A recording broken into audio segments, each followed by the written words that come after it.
absolute classic. Welcome back to another stream of a PlayStation 1 game that came out way back in 1996. I think I got it in between 96 and 97. I think it came out in the October 96 for the PS1. I think my friend got it. And you know, I remember back then it was pretty good. But we're gonna go through each room. That's loud. But we'll go through each room and I'm gonna see what each room did or what purpose it had. You know, no, of all these puzzles and everything, I'm puzzled as to what each room did. So I'm curious. I'm gonna have a look and I'm gonna work out for myself exactly what each room did. Sometimes it's obvious. Barry will point that out. It doesn't give me much time, does it? Be smart fighting foes isn't the only way to survive this horror.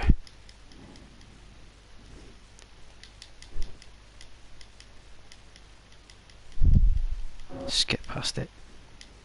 Alright. I wonder if I've saved any games. I think I did.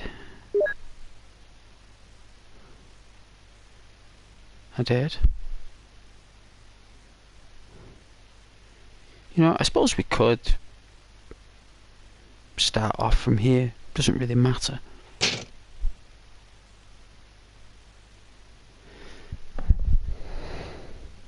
You have once again entered the world of survival horror. Bone chunks. These were the days, right, when you can't move this camera. Can't move it.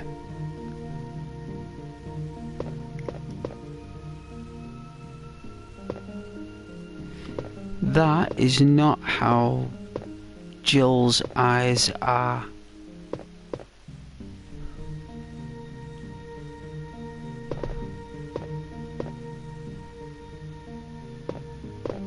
I think this has actually been resampled or rejigged, right? Hello there with the comments. I'll have to put the comment banner on because my device is charging. I didn't think anyone would join this early, but thank you. I'll put it on now. The screen's gonna go blue. I'll turn it on just for you.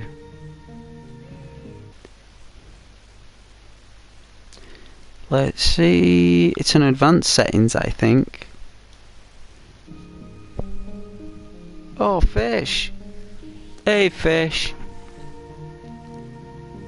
Oh yeah, you're playing The Division with your grandfather. It's alright, yeah. No problem, fish. Enjoy the gaming.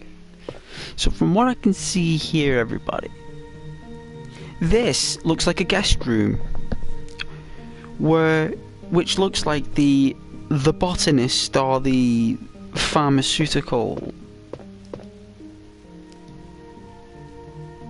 the doctor basically. It's likely that a doctor stayed here. We've got a big chest for supplies.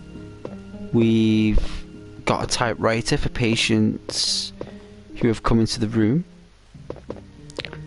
It looks as though maybe patients would sit on this chest, maybe keep things casual, but maybe another room is where the doctor would do some chit chat.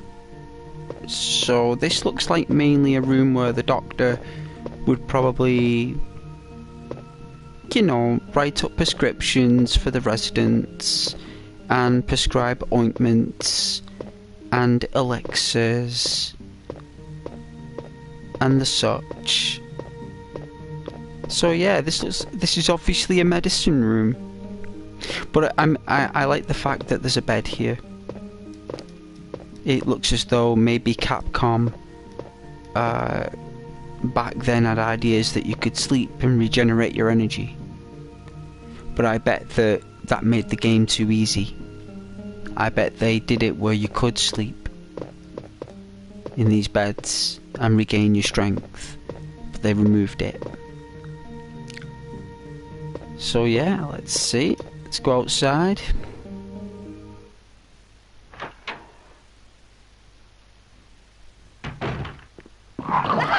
Oh dear.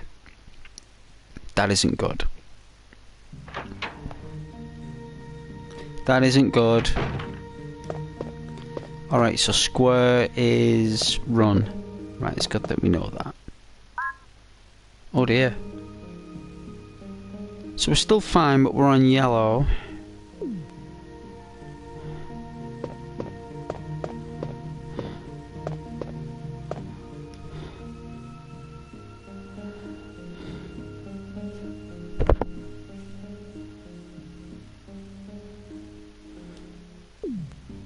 We have to take out this dog if we can. It's alright if we don't, we've got it saved here.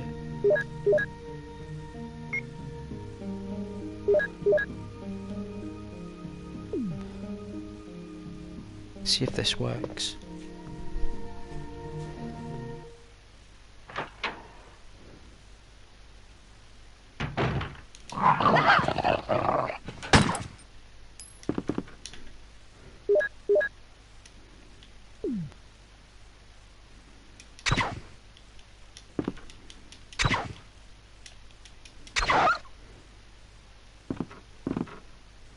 Alright, so we took out one being. Caution. 2 more hits and we're brown bread. Alright, so this was obviously a waiting area. This was obviously... I mean, I don't know whether there were benches here. Maybe they removed them for maneuverability reasons, if you're being chased. Right, but it looks as though this was a waiting area.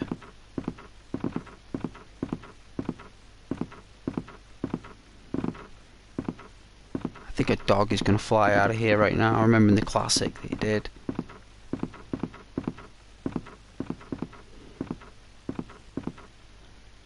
We'll run straight through.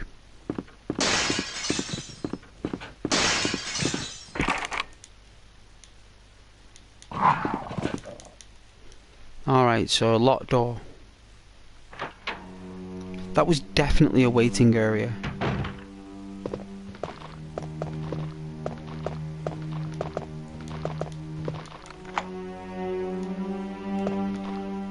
We've used the lockpick.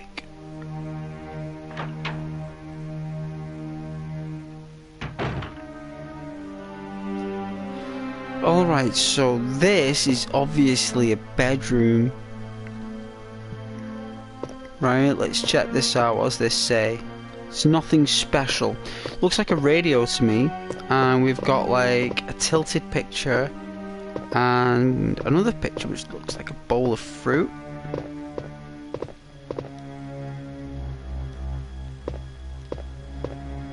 Looks as though this is just like boxes of stuff. Not really that important. So someone had a clip on the bed. You know, and it's cool that they have that texture there on the bed, like that's pretty cool for back then, the fact that that's there in a 3-dimensional field. Like back then. That was pretty next level. The fact that this would come up and you've got like this decision to pick something up.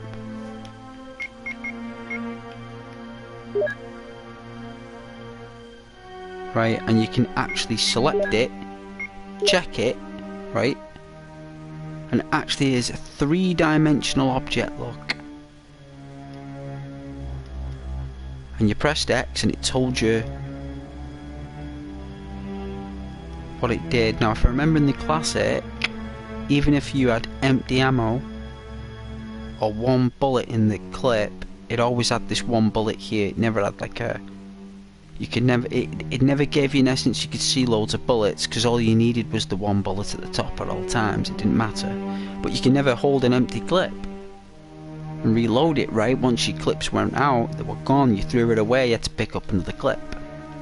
It's not like you found stray bullets. They didn't exist.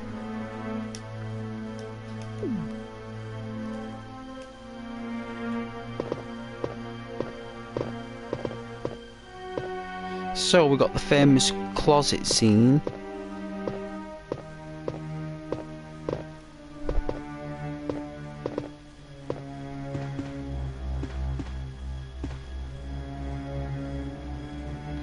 So why is this zombie in the wardrobe? What happened? Right, so there's one bed in here, right? It looks like this person was being tested on, right?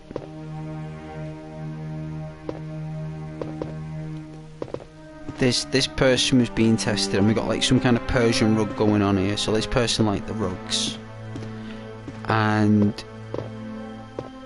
we've got like this plain looking room with boxes at the top. So this person was planning on leaving, right? This person was planning on leaving. These boxes were here for a reason, and all of a sudden these boxes remained here, and it wasn't the boxes that were put back in the cupboard. It was the person who was a resident or a tenant of this room, and this person was tested on and became a zombie, right? And this is the diary of the zombie, and when we pick it up, right, obviously this zombie's gonna come running out.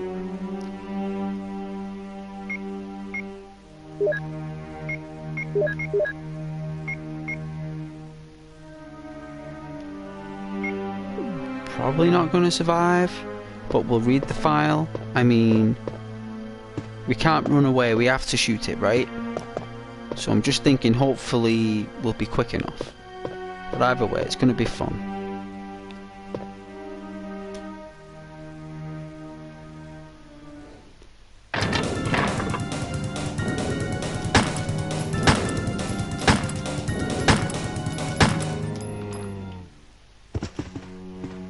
Alright, he's down. So the famous zombie that remained in the cupboard, so it's obvious that this person died as the outbreak came, right? They came in and they found this person dead on the bed. He had a clip that was ready, but there was no gun. So this person was lay on the bed, died as they were transforming into the zombie. They died, right? The people have come in, seen the clip, right? You can see the ruffles on the bed there. They've pulled him off like that, and they've just dumped him in here, right? They've not seen the shotgun shells. Look, they got the mop and bucket. Look, the mop and bucket's there. Look, they've even got a mop and bucket, right? Because if you think about it, right, there's no sink in here, is there? I don't see a sink. There's no sink in here, so there's no point having a mop and bucket in here. So basically they've mopped up and cleaned up the job. So someone's come here, and it's quite likely something's happened to this person by someone else. Let's have a look. The keeper, the keeper's diary, the keeper. So the housekeeper, right? May 9th, 1998. At night, we played poker with Scott the guard, Alias, and Steve the researcher. Steve was really lucky, but I think he was cheating. What a scumbag. May 10th. Today, a high-ranking researcher asked me to take care of a new monster. It looks like a gorilla without any skin. They told me to feed them live food. When I threw in a pig, They were playing with it, tearing off the pig's legs and pulling out the guts before they actually ate it. May 11th, 1998. Around 5 o'clock this morning, Scott came in and woke me up suddenly. He was wearing a protection suit that looks like a spacesuit. He told me to put one on as well. Hey Mark! Hello there Mark, welcome to the channel. I hope you're doing well, Mark.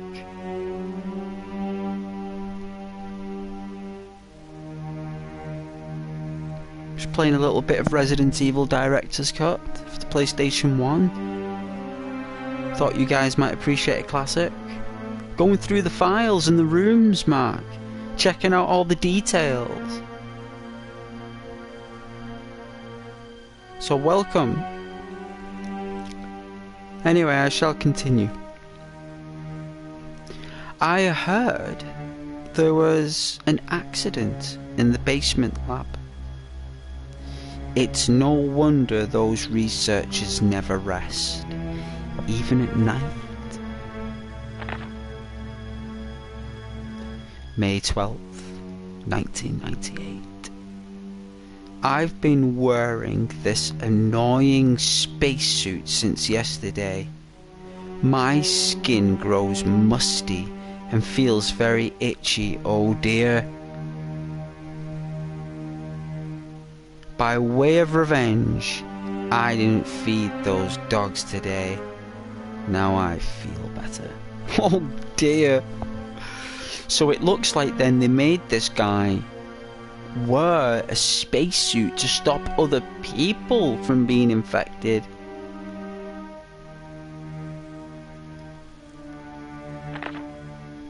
May 13th, 1998. I went to the medical room because my back is all swollen and feels itchy. They put a big bandage on my back and the doctor told me I did not need to wear the spacesuit anymore. I guess I can sleep well tonight. May 14th, 1998. When I woke up this morning, I found another blister on my foot.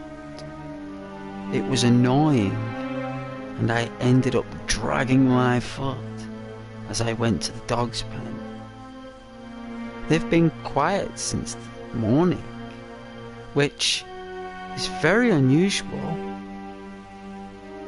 I found that some of them had escaped. I'll be in real trouble if the higher-ups find out. May 15th, 1998. Even though I didn't feel well, I decided to go to see Nancy. It's my first day off in a long time, but I was stopped by the guard on the way out.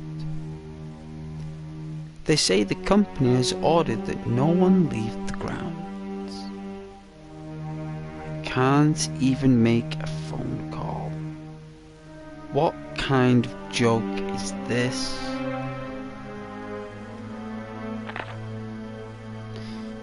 May 16th, 1998. I heard a researcher who tried to escape from the mansion was shot last night. My entire body feels burning and itchy at night. When I was scratching the swelling on my arm, a lump of rotten flesh dropped off. What in Lord's name is happening to me? May 19th, 1998.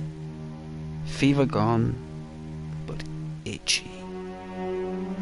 Hungry to eat doggy food.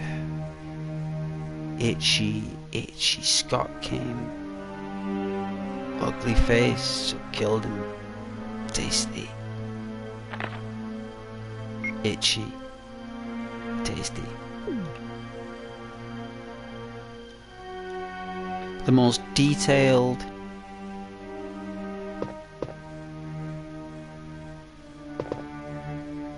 diary write-up in the entire game in my eyes.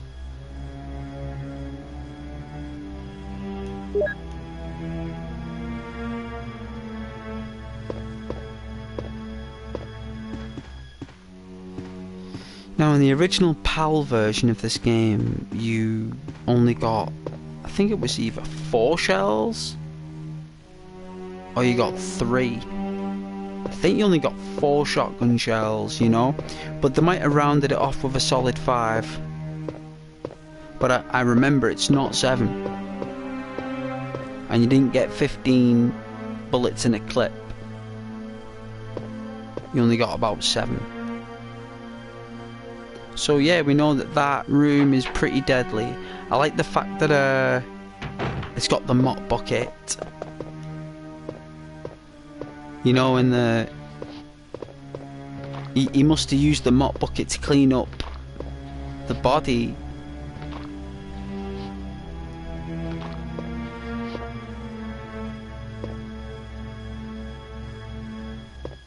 So the only thing I can think of is that one of these zombies is the keeper, and that person is Scott, who he dumped in the wardrobe. He dumped him in the cupboard.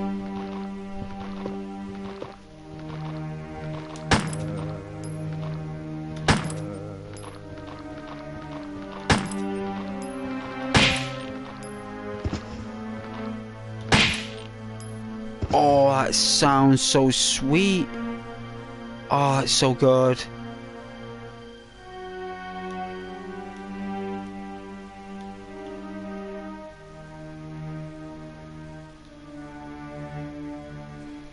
So looking at this now from a distance, this is obviously, some people call it hallway, but I mean, we've got this bizarre room here.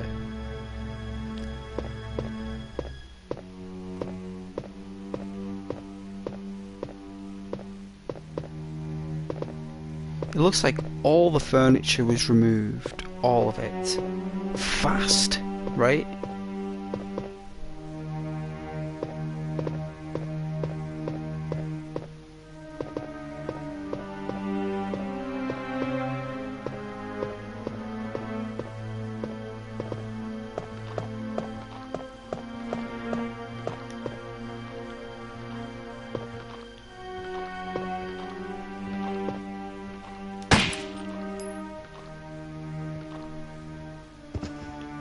Took him out. That's pretty epic. So okay. So we're walking up, and got this little dodgy, like, grey door. So we'll go through it.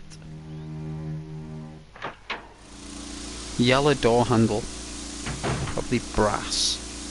Alright, so we've got some kind of like garden room with a fountain with some tentacles hanging out of it.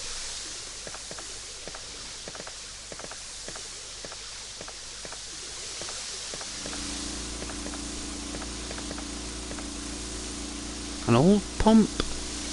Water seems to be sent from here. The lid is open. So it doesn't let me click on anything. There's leaves on the roofs.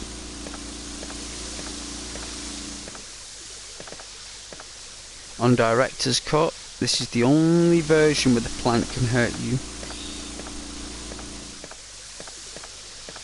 So obviously this was a room that people went to relax and reflect.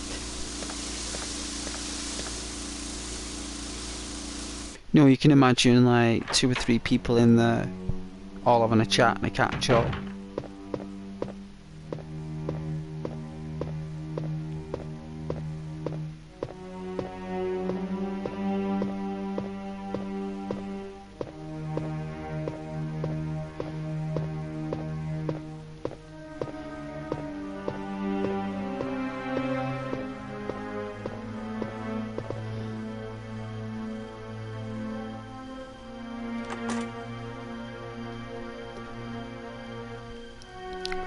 So we unlocked it.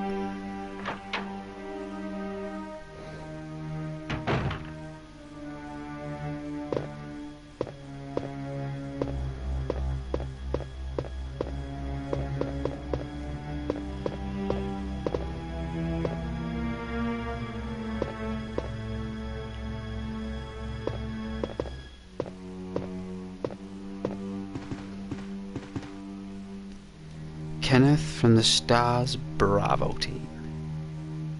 Now he's become a mere shadow of his former self. They ripped off his head. It's quiet outside. Ominous. Painting of the mansion.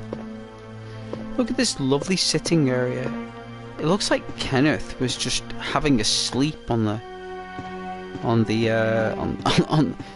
sofa here. He was having a nap, you know, probably just relaxing under the gentle light. Gets dragged off the sofa and eaten on this rug, which he was probably really impressed with, the rug. But it looks like Kenneth was having a sleep on here and he was pulled off. Poor guy.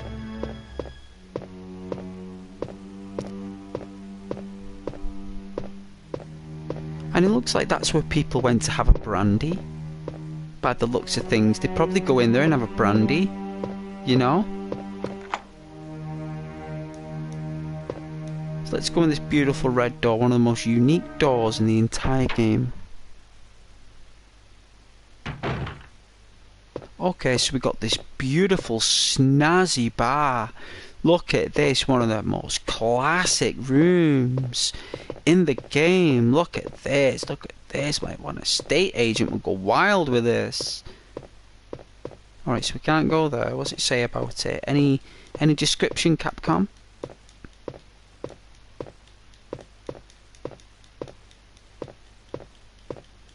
Nothing.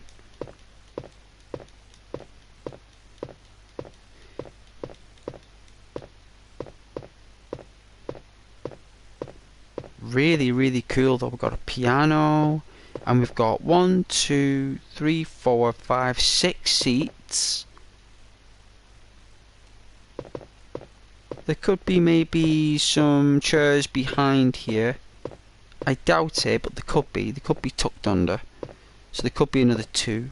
It looks like there's another 2 up there. Yeah, there's another 2 chairs. So 1, 2, 3, 4, 5, 6, 7, 8. We'll call it 10 chairs. So a lot of people can sit down. And what looks like... Is that a window? So do we have a map?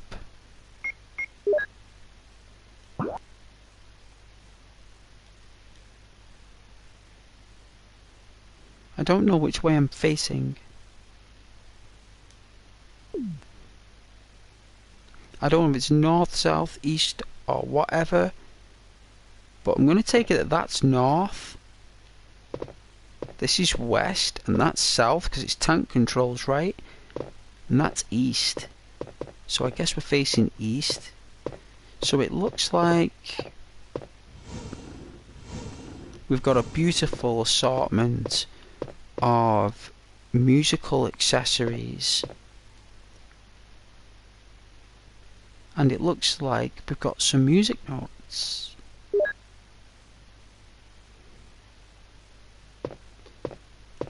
So this is probably one of the most beautiful rooms in the mansion.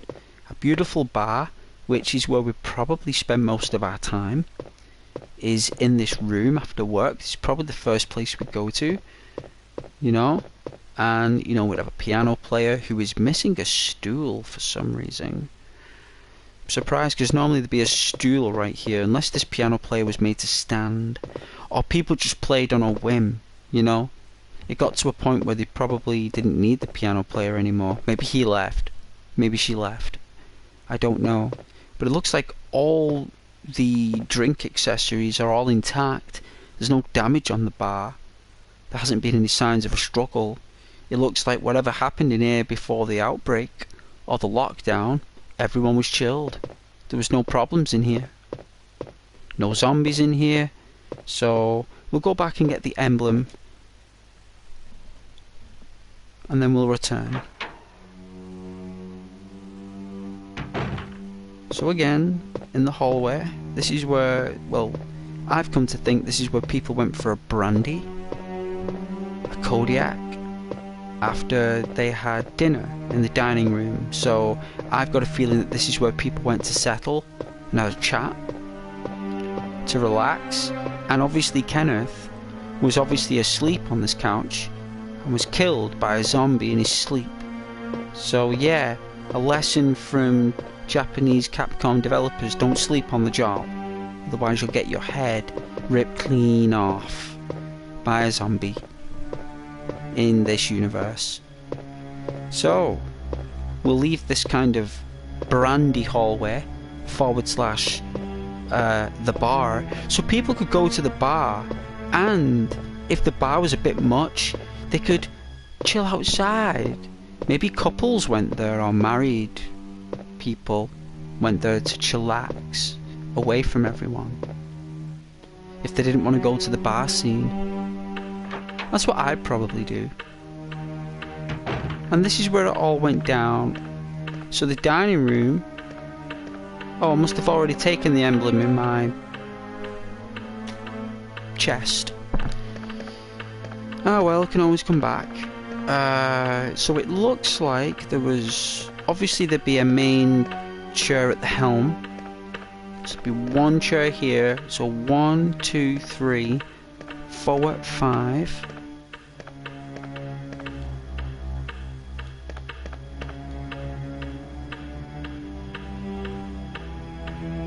Let's pick up the crest. 5, 6, 7, 8, 9, 10. It's funny, there was 10 stools in the bar, right? There was 10 stools in the bar, and there's 10 chairs, or 10 places at this table. So 10 chairs in the bar and 10 places at this table. So it looks as though no one had eaten anything. It looks like the plates were put out, but there was no food served. So before everything went down, people were about to eat. Right, so they were about to eat, and for some reason, when everyone was sat down, they all got told to move. You know, dinner is cancelled. There's a candle knocked over, so someone was frustrated. You can see it on the table there, it's been knocked over. It's here. So someone's been a bit upset because they were hungry. You can see it in the middle there. And it looks as though... Let's go around this side. This chair's slightly on an angle, which means that this person tilted and ran out this door. This person's not questioned it, they've just left. We've got the famous clock with this bizarre, creepy woman painting, which is likely an ancestor. We've got the famous grandfather clock, and that is it, with a fireplace. See if the fireplace is empty, and obviously there's blood on the floor. This was Kenneth. Well, they think it was Kenneth, but it isn't, because there's no trail. There's no trail, because if that was Kenneth's blood, there'd be a trail of droplets of blood. Whoever's blood that is died there and was moved, like picked up, carried on a thing, on a stretcher. It was a 2-man job. And they've walked him out. That person's been removed, but they've not had time to come back and clean up the blood.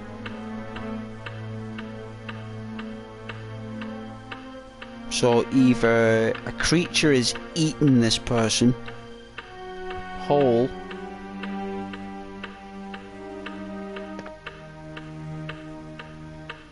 who knows, but there's no trail of droplets afterwards. But it looks like there was, I don't know if that's damage or part of the decor on the floor there. Don't know if that's damage, but I can't see any essences of a struggle. It looks like this person was just investigating the fireplace for some reason. And that is it. Someone's unlucky day.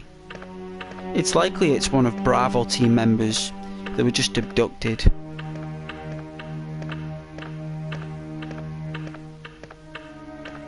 Either that, or it was that zombie that was throwing up blood, throwing up muck and gunk before coming over to Kenneth. Could have been a zombie's insides just throwing up. Alright, the beautiful hallway. Alright, so people would have come through. So this is the front door. I'm not going to open this front door because it's scary. So they come through, got the grand opening. They would have been greeted by a butler and they would have been asked to sign in.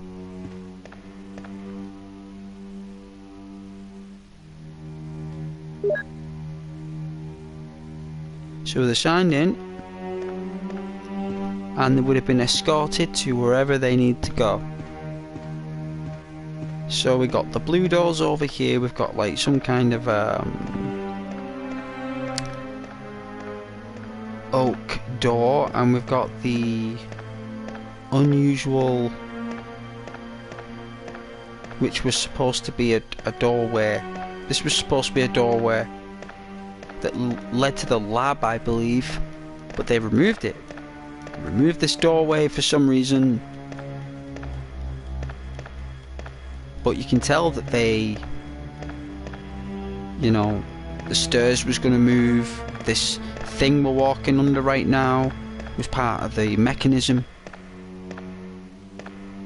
but it was too much work to get it right, and then they had to do an FMV and they probably didn't have time. That means that something would have happened to the back part of the stairs up there and they didn't do it. So what we'll do is we'll go through the blue doors.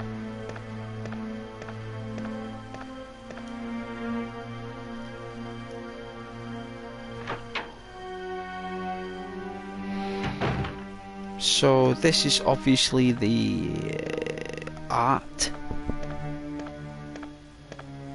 room, you know, the gallery.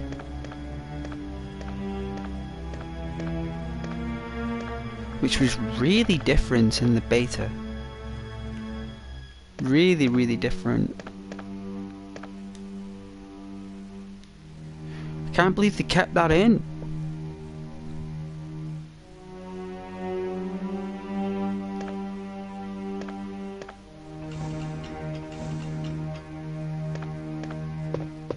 This is where you gotta be smart, because there's a walker here. Oh, did I kill it? I think it comes from behind, right?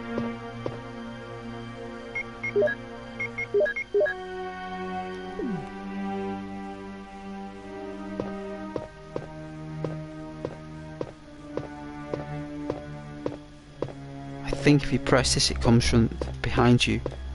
Oh, I've already done it. Alright, so what we got here? We got some ceramics. Looks like we got some kind of like someone's interested in sculpting, trying to do models of the mansion, maybe members of the mansion. They've just been stored here for now. Looks like the incomplete projects, which is a sign of Umbrella, right? Everything's incomplete. Everything's all test related, isn't it? Everything's always a test. With Umbrella, it's like Vault-Tec. Everything's always a test. So nothing's ever complete. You know, we got rolls of, which looks like parchment, canvas that's unfinished.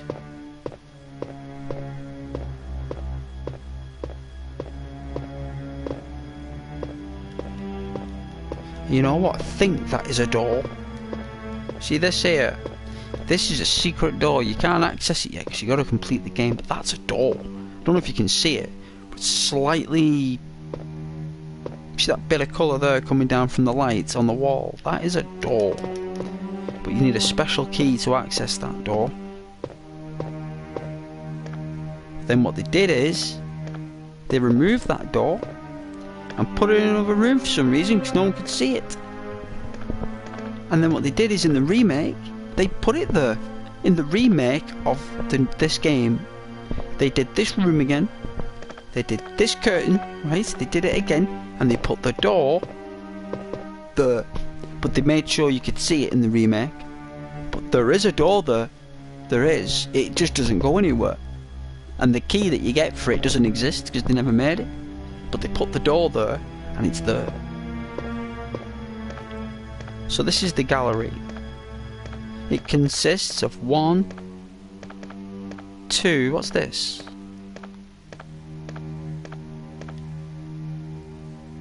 It's a scenery. It looks like the Shire to me. So we've got 1, 2,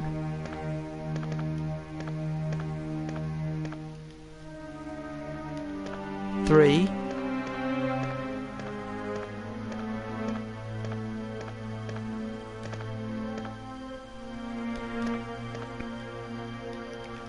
'This one's nothing unusual as a painting for Jill.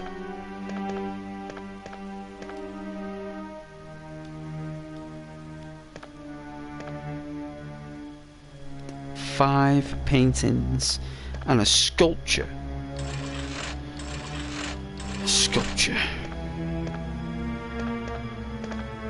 So is it Aquarius? I think we picked it up. We did.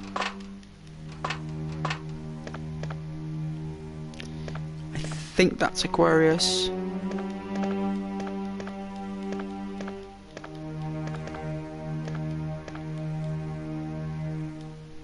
A woman drawing water. I'm sure it is.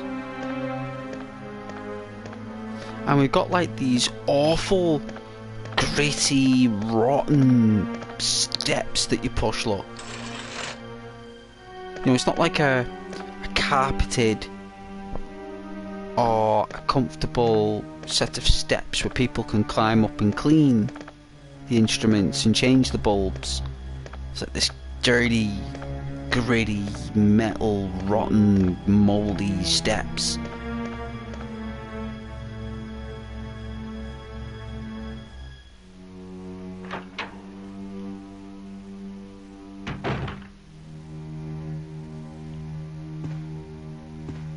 I think the dogs jump now, right? I think they do. Oh no, they've already jumped. Right. So we've got skull and bones. See them skulls there? This is a... This looks like, you know, like butterflies and insects that are all kept in jars and glass boxes. It looks like this is what this place is. It's like a greenhouse, but instead of keeping plants and stuff, it keeps like insects and tarantulas and bones and fossils. And people go into the art and they come through here and they have a look through the cabinets, like, ooh, look at all these coins and insects and bones, and ooh, you know, it wouldn't surprise me if those bones are human because they look very human to me, very disturbing. It looks like this one was emptied, so this one probably had guns in there. Either a gun or it had something of value that people wanted. Maybe there was medicine in there. Maybe there was medicine and they just took all the old-fashioned medicine. Don't know. Creepy stuff. Alright, so there's more creepy stuff. Let's have a look. It shows a picture. No, it doesn't. Wonder what it is. Someone's obviously changed the props. Yeah, creepy stuff. Definitely changed the props. I wonder if the clip's still here.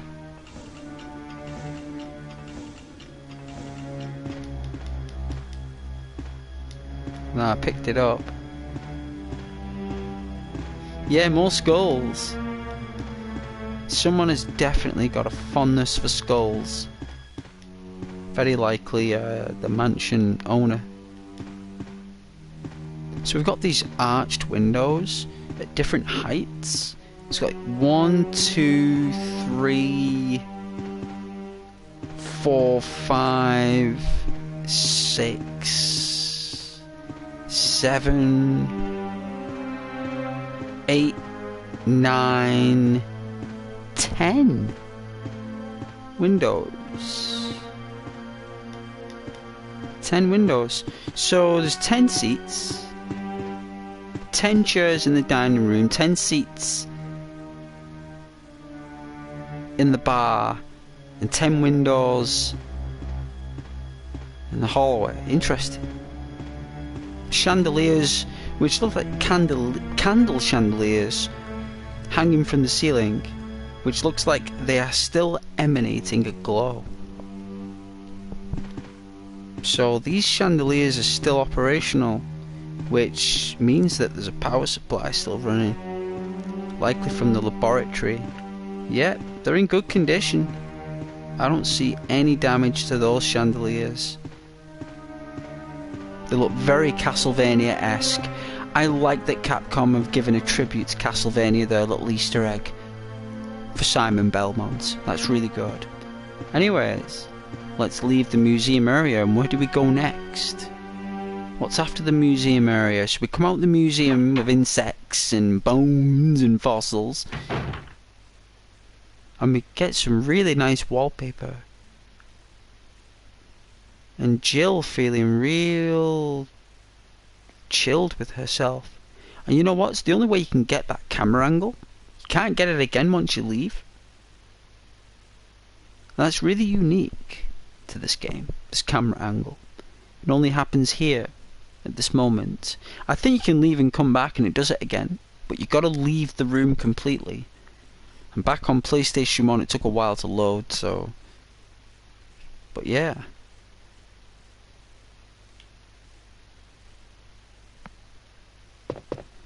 Alright, so now we've left the museum area, and it looks like people would have come in, so they would have took people through there to calm their nerves.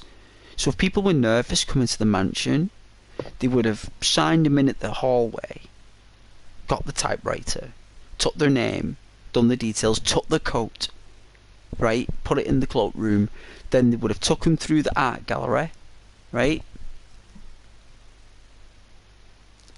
You would have took them through the art gallery to relax. That's where they would have gone to wait, I believe, to just relax for a moment.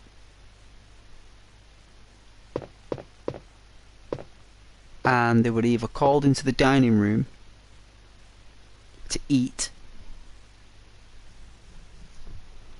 and then they went on a tour, and it looks like this is the garden.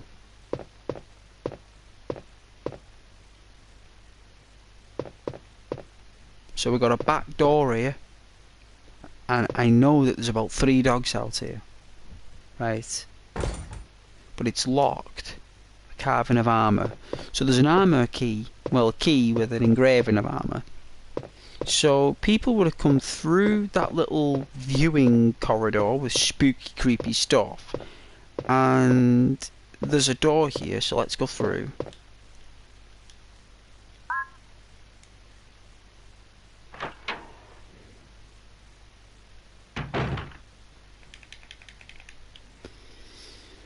So we've got a...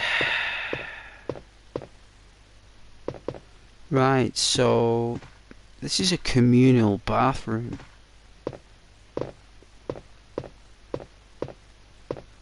I don't know if there are locks on the doors here.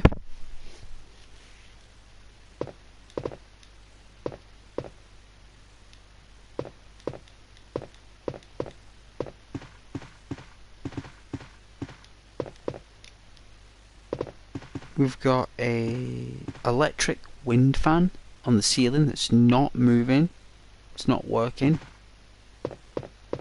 Even though the light is, the motor isn't. We've got a towel rack.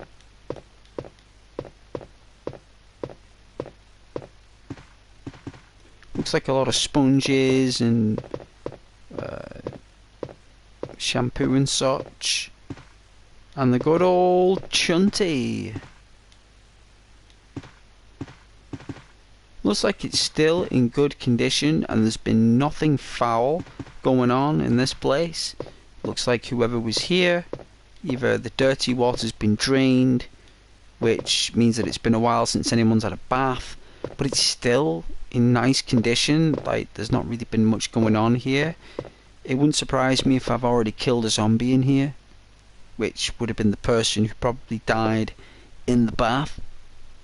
Probably took a bath through the symptoms of the G virus, and they've died in the room. But you know what? I'm gonna get a drink, me, because I'm pretty thirsty. So give me a moment, please.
Oh man, now I need a drink.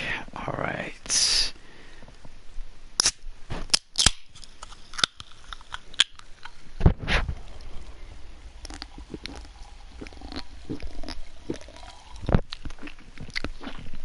Oh.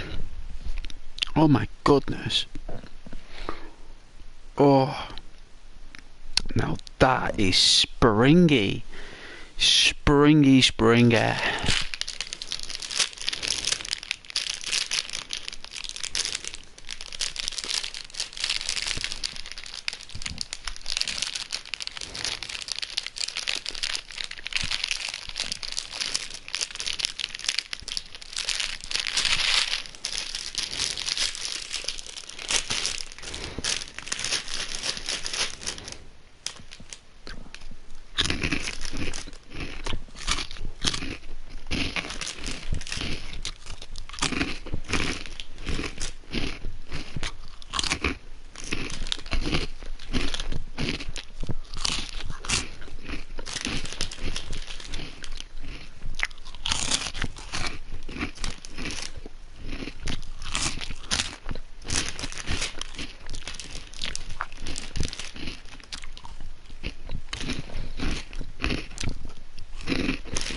Let's go full screen. Oh, excuse me, looks like viewers do come and go on this channel. Excuse me.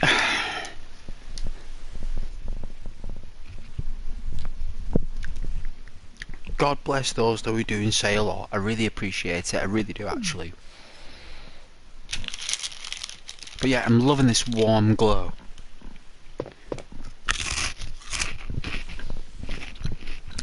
I think we can all enjoy this warm glow.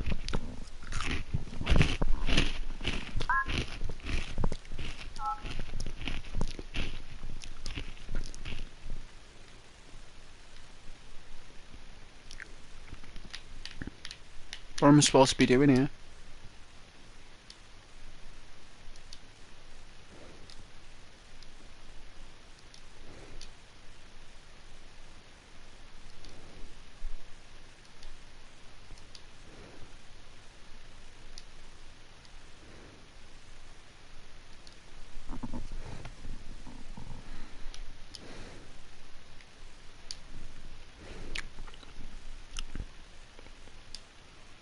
My native resolution.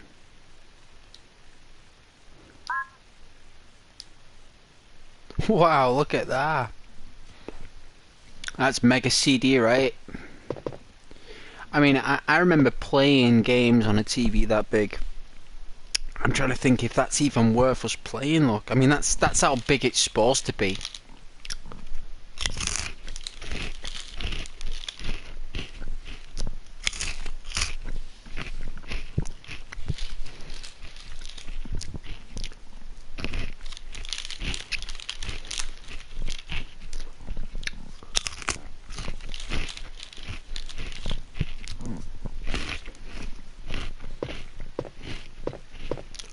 Wow, look at the frame rate. Look at the detail on this small aspect ratio now. This is the way it's supposed to be played.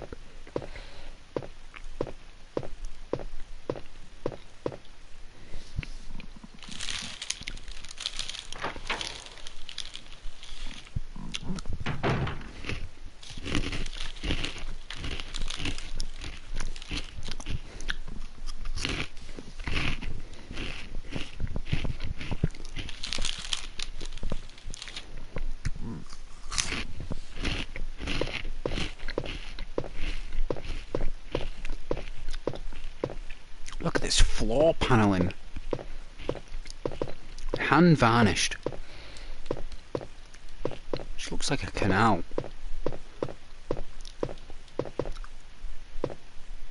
So why would anyone make this long journey from here, right? So they come through the museum, right? They need a wee. They've got the back garden there.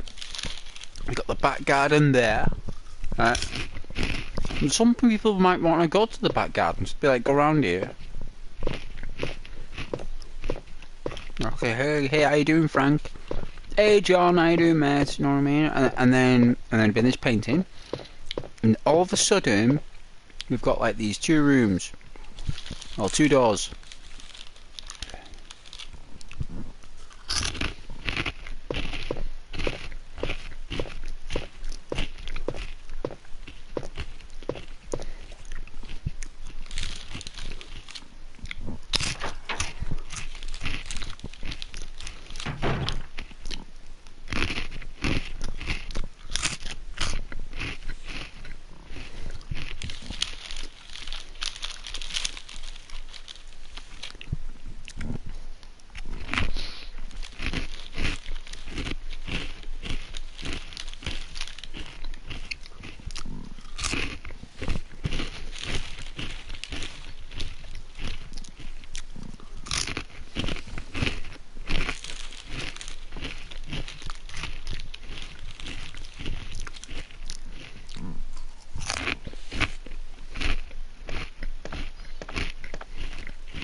Square room.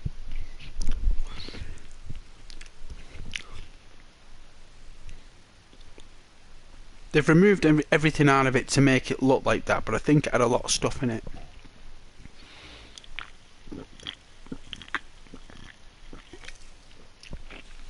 Oh, excuse me. No, I think it had like table and chairs, relaxing with a carpet. It's been made to look like that deliberately. for whatever reason, right? And I don't know if that's blood on the walls dripping, which it's very likely it could be.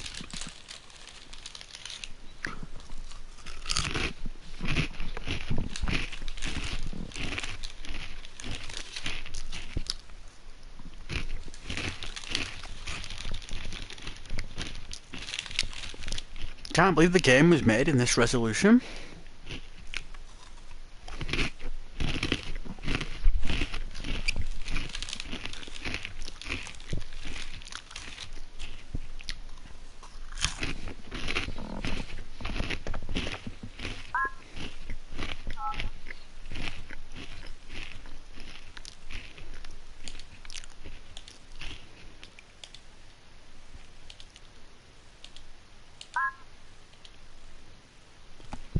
So that's 1v1.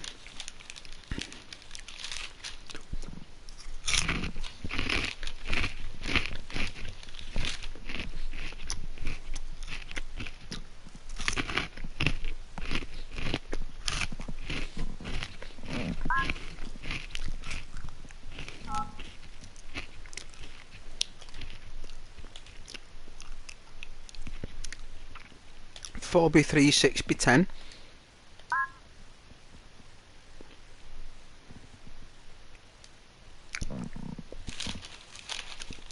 Oh yeah. That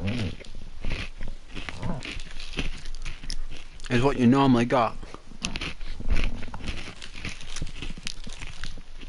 That was normally what you got with your consoles back then.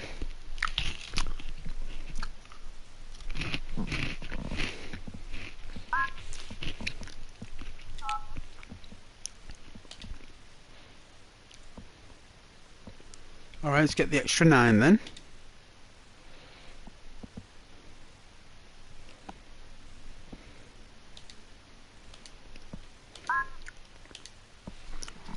Oh yeah, a bit more cut off. That could have been what we got.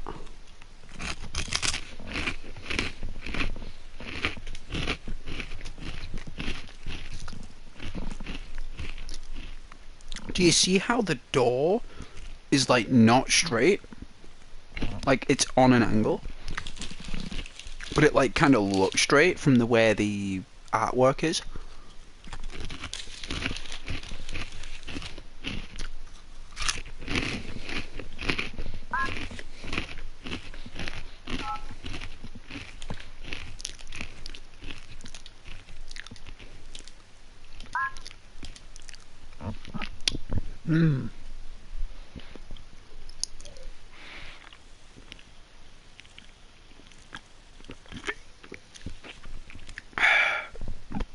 Excuse me.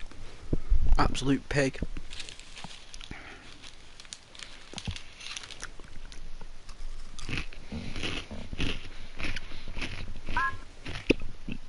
And your Get cups. I think this is what we're on.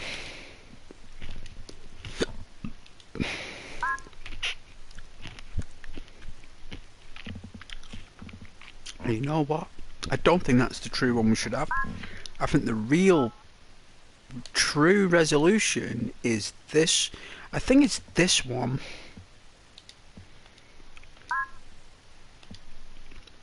This is how you're supposed to play Resident Evil, I believe. If I remember rightly.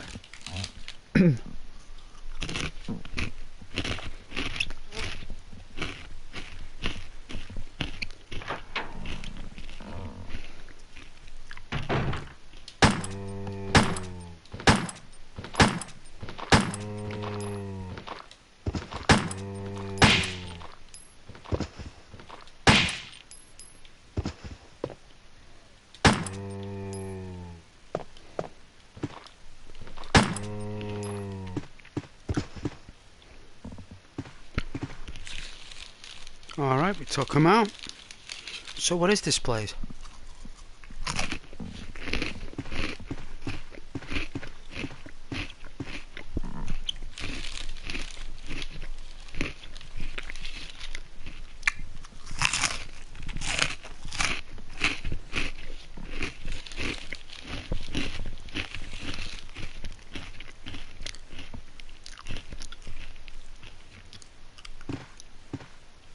could be that your dining room is on the other side of this.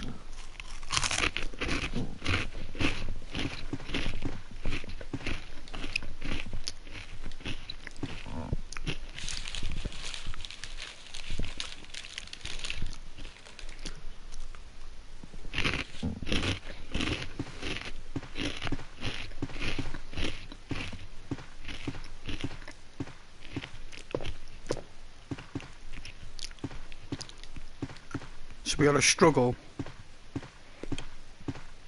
They were serving desserts and drinks.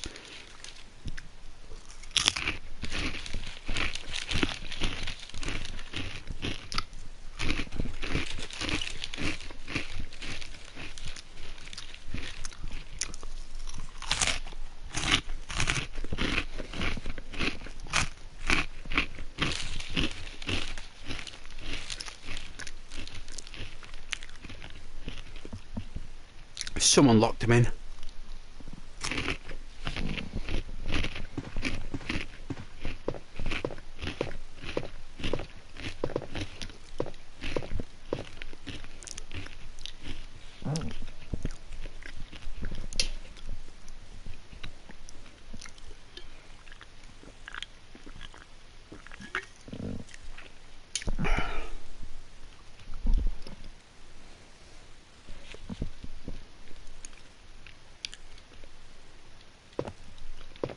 So whoever runs this mansion locked these people in here, right? Then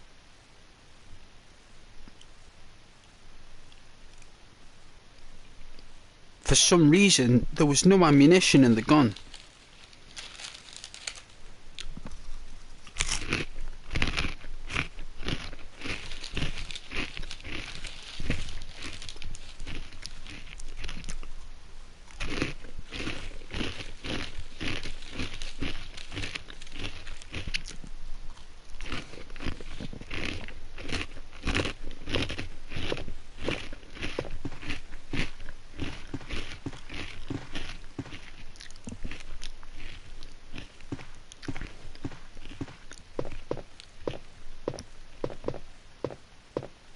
This is where the guards went, I believe. That's why there's a shotgun on the wall. This is a guard room. This is where the guards went on the lunch.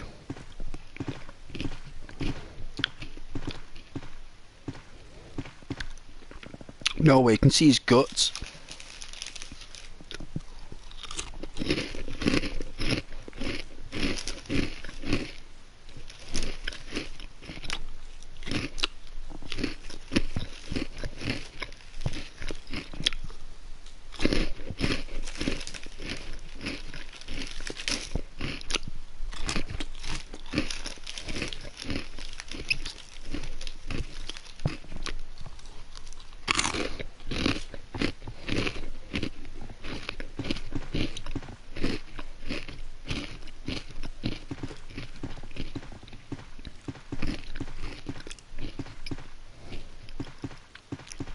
I like this room.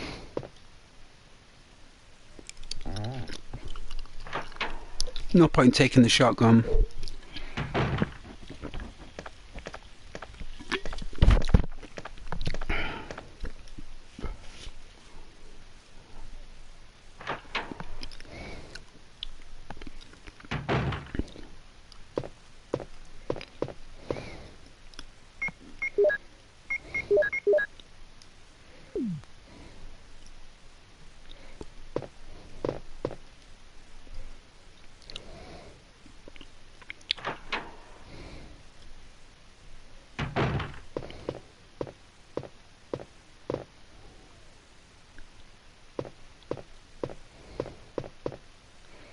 This is real dark and gloomy.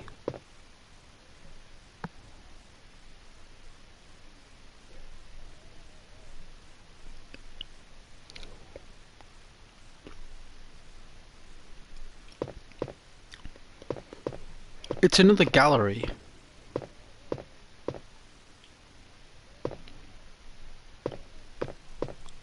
Another posh door. This is where they went for the gallery. So we got excuse me, we've got two galleries. That one's full of crows.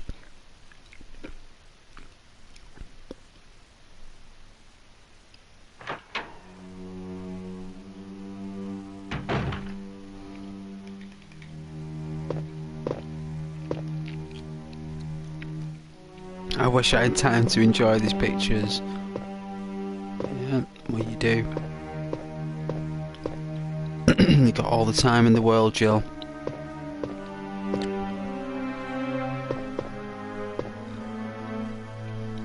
Alright, we got our room under the stairs. Got the Harry Potter room, just like to call it, the room under the stairs.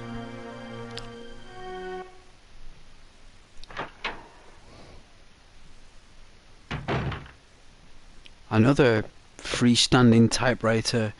A barren room. It's likely there was a desk here. Likely due to memory reasons, they've not been able to squash it in.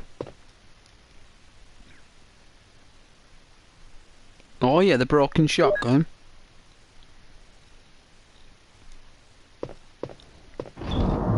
You know what? I think Barry's supposed to come and rescue us, but I don't think he does on this occasion. So...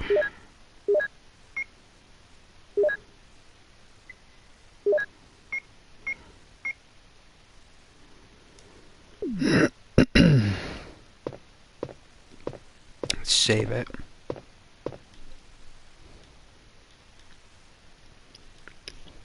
We will use that ink ribbon.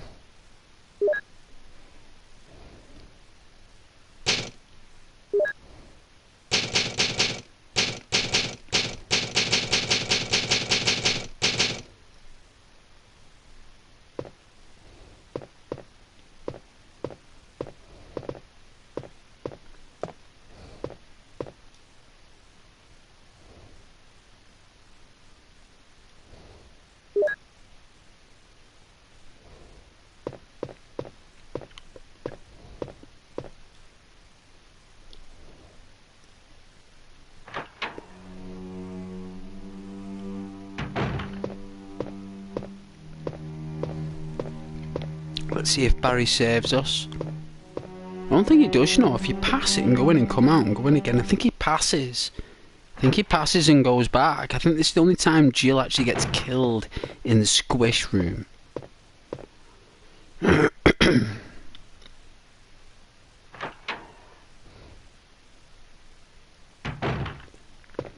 Very squishy.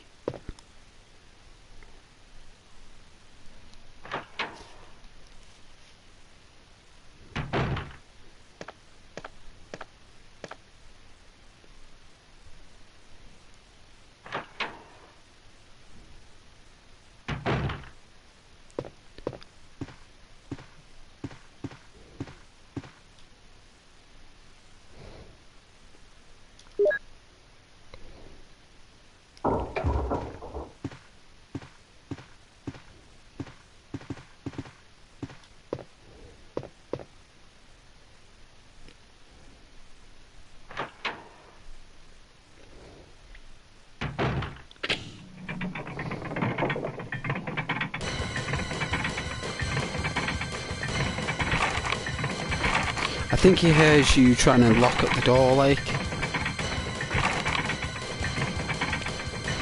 Nah, I think he'll come. If he doesn't, I'll be surprised.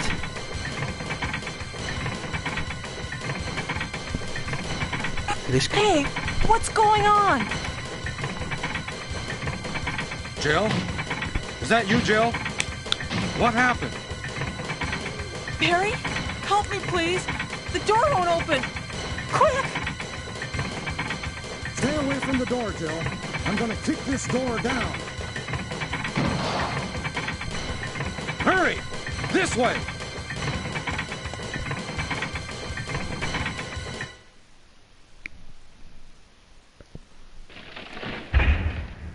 Oh, Barry! That was too close. You were almost a Jill sandwich. You're right. Barry, thanks for saving my life. But Barry, didn't you say you're going back to the dining room to do some research? Why on earth are you here? I just had something I wanted to check. Now, let's get back to searching for the lost captain and Chris, shall we?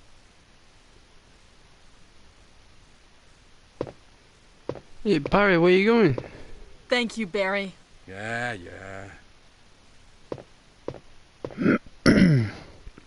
He just vanishes. Like, from thin air, just vanishes. I always wondered where they go. They just disappear.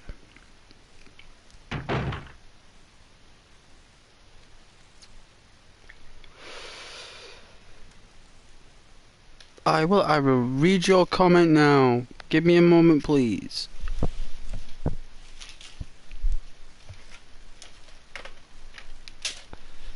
My device was charging.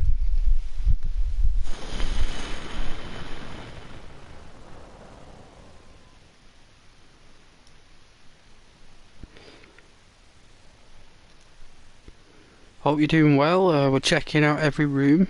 Well, in the mansion anyway. And the courtyard, whenever I can get to it.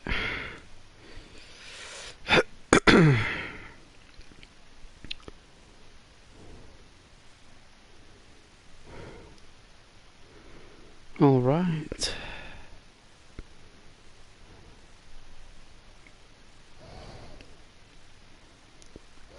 Hey, Edits. How you doing? I'm very well, thank you, Edits.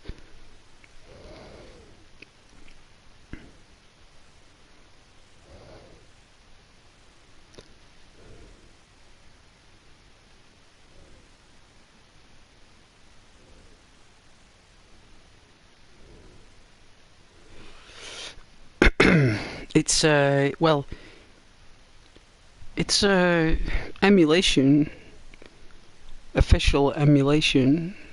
I did my best to make it as PS1-esque. I don't have a laptop to stream the PS1 hardware. I do have it though, for the PlayStation 1. I do.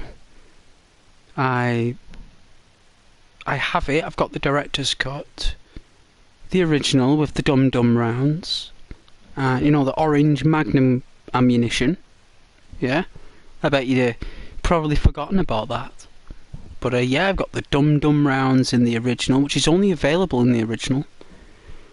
Director's cut. You can't get dum-dum rounds, but I did the ratio with the... Instead of the widescreen, you don't want to do Resident Evil in a full widescreen. You want to cut off the edges to get the best performance. So on the PS1, that's what we got. You cut off the edges.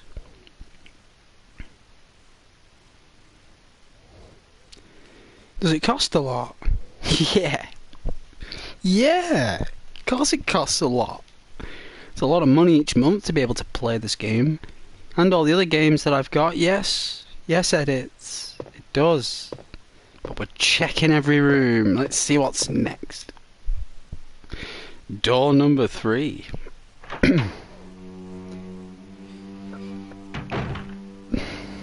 Alright, so we've already been in the Harry Potter room under the stairs. So that's here. We're going to put away the shotgun. Well, the broken one. So we know that this next room is actually... It's a caretaker room. And the gardener. The gardener and the caretaker.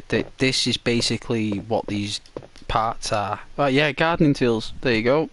Nothing nothing useful.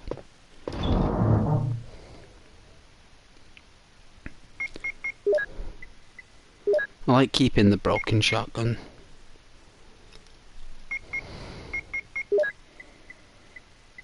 Oh, did I not pick up the emblem?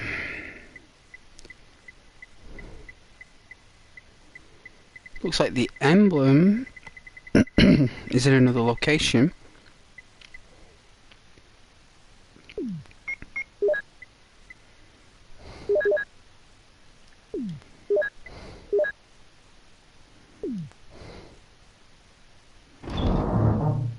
I think I've got to pick up the shotgun shells, just in cases.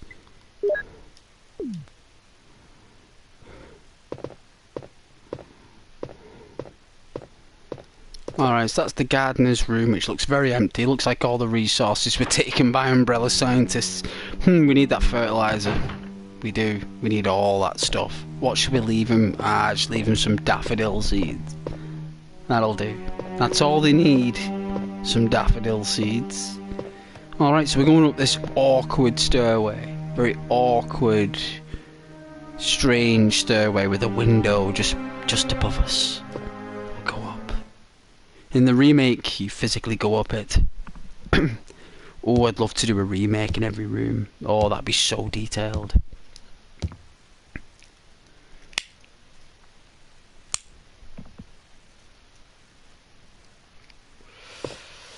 Alright, I love these kind of rooms up here. So, looks like we've taken out the walkers.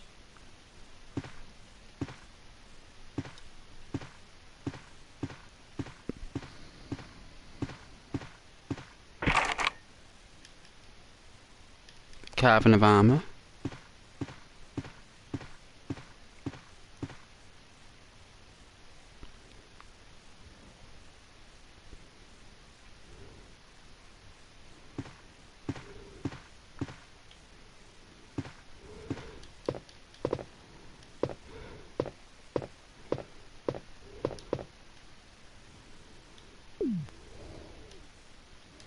I'm trying to think where we'll find the lighter, but we will.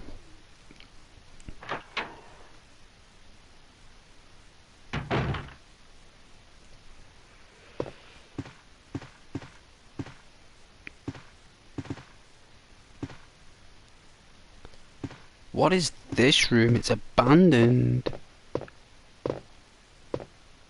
There's a mosaic on the roof.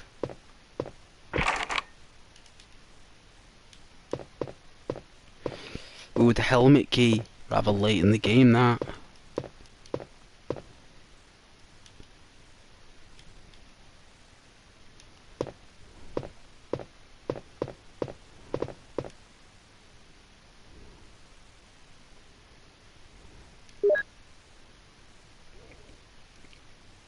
It looks like to me that this was a storage area of some kind, or it could have been a sitting room, but it looks like the furniture again has been removed, probably by Umbrella Scientists.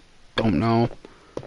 It's an empty, barren room, which is a shame, because the only purpose of it was probably to form the map, and because they had to create a cutscene with the fire and the map, they probably could only put an empty room to get it all working. Do you know what I mean? Like, it must have taken a lot of RAM and processing power at the time for what they had, the engine, that what it used. The door handle's broken. This one. Now I think this is where the walkers are.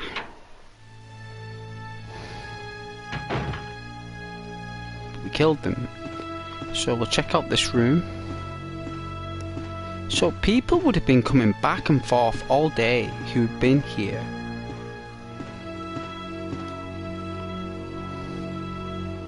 So they were coming here. And this is the library. It's a tiny, small library.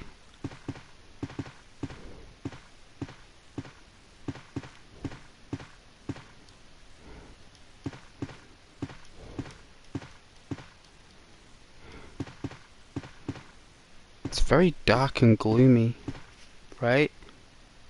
Very, very dark and gloomy. That is so dark and gloomy.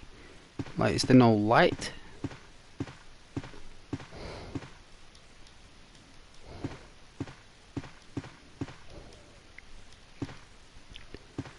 One chair and a table. Nothing uncommon. Well arranged books.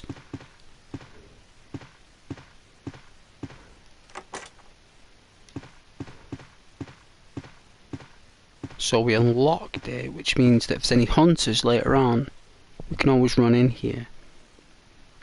So we've found out that this is a library. There was a botany book on the table. Looks like I've picked it up. But yeah, it's a beautiful little library. It's a shame. I remember it on the PS1 being a lot brighter.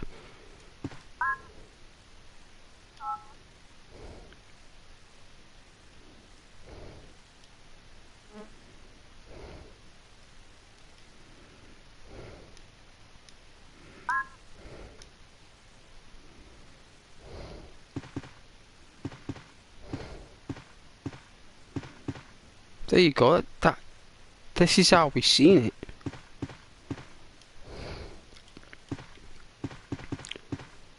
That's a bit better, right? That's more natural for the game. Look, it's a lot smoother as well. Look at that, it's well better. That's the way it was. Alright, now I remember. This is it. A bit more redder, the room. I don't know why it was so dark and gloomy. Anyway, back out we go.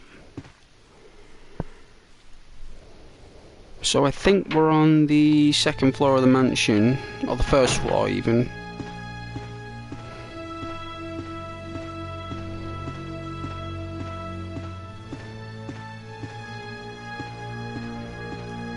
Is that not a door?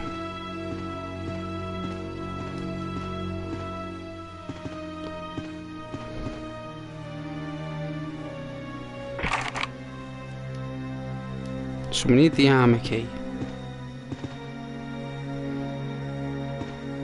So we need to find the emblem.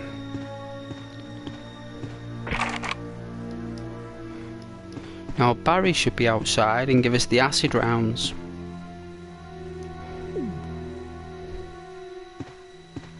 I think. Barry should be here. Oh, he's not? Alright.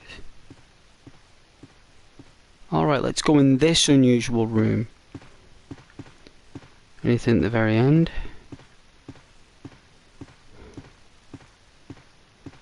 No. There's normally a small key on the mantelpiece.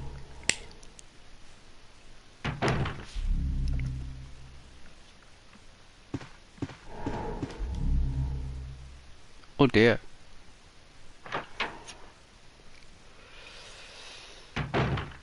Button detection is pretty delicate. Oh, doing that on the PS1.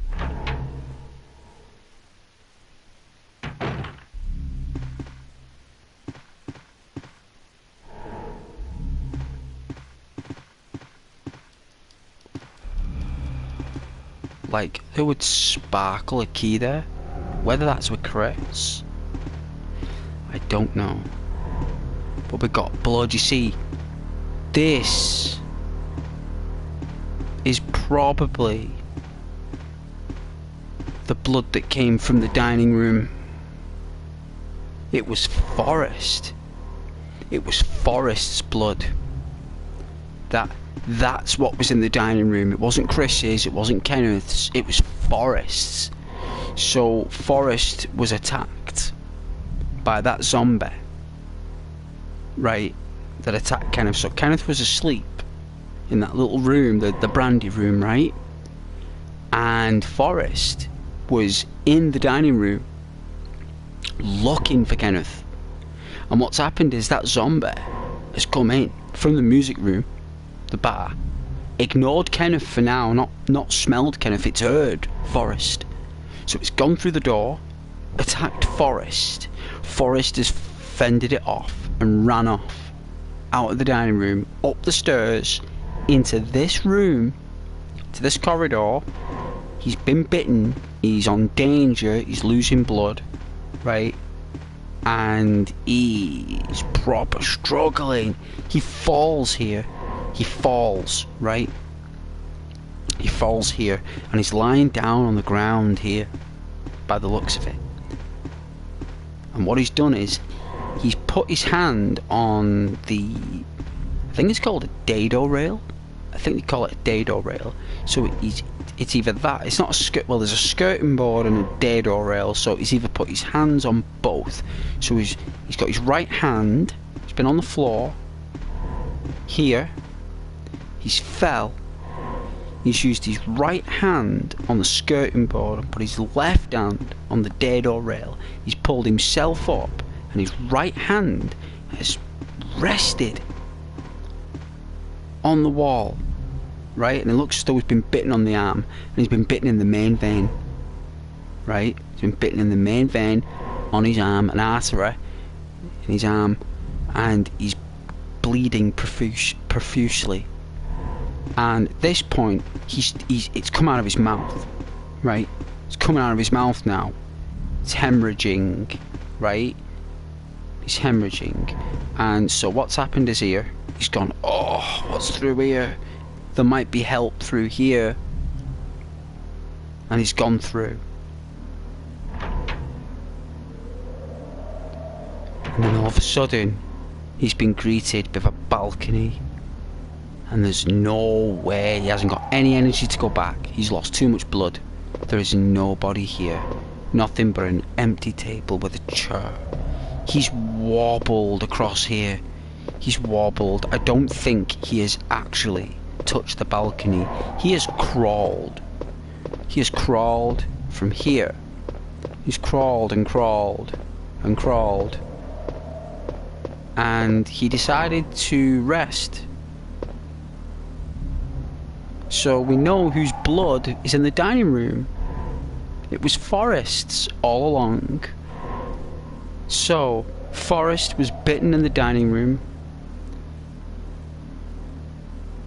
ran off from the zombie in the dining room, went into the main hall, went upstairs, ran into this door because he felt, because it was at the side, it might be a medical. It wasn't. Medical's on the other side.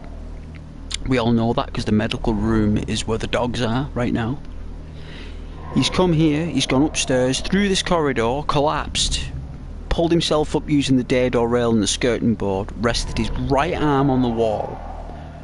The main artery is bleeding profusely. He's threw up blood on the floor. He's then staggered,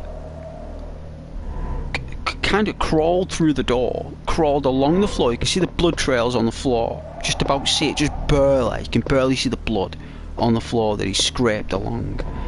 And he had a bazooka with no one to shoot with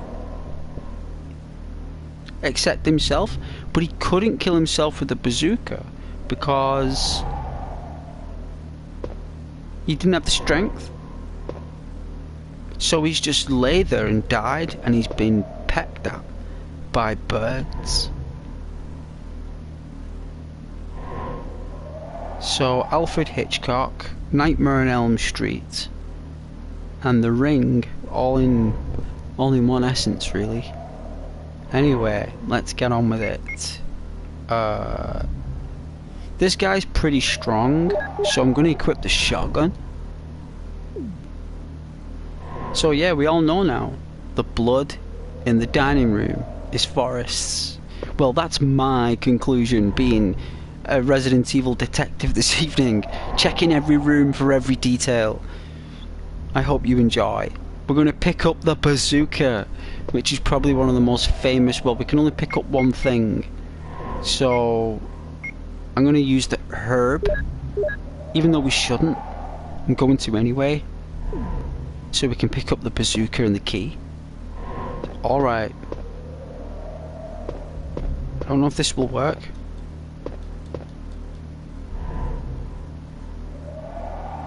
But I always walk in backwards just so I can run.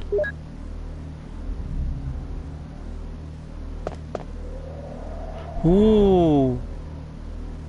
He doesn't get up when you pick up the key, right? Oh, and the bazooka, so you got to pick up the key.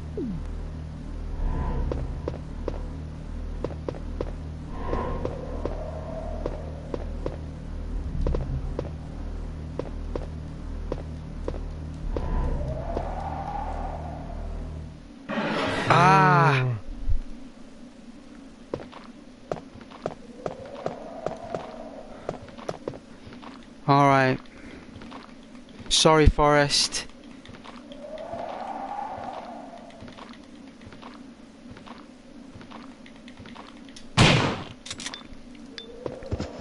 I normally like to keep his head intact. But God bless Forrest, but at least we know whose blood it was. Let's pick up the armor key. Now we can explore more rooms. I'm glad.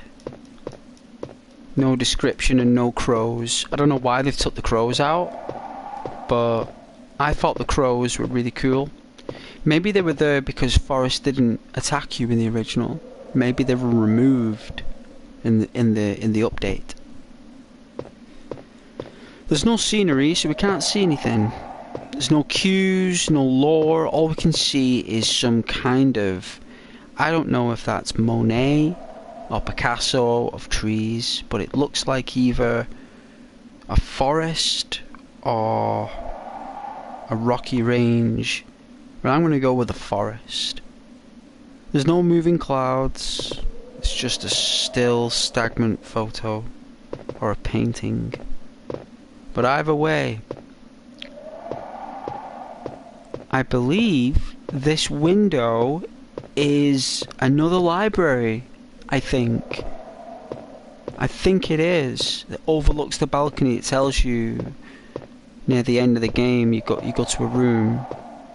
But yeah, the balcony will never return here, but at least we know what happened.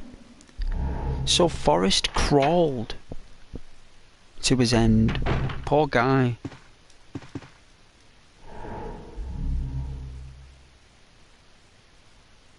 Yeah.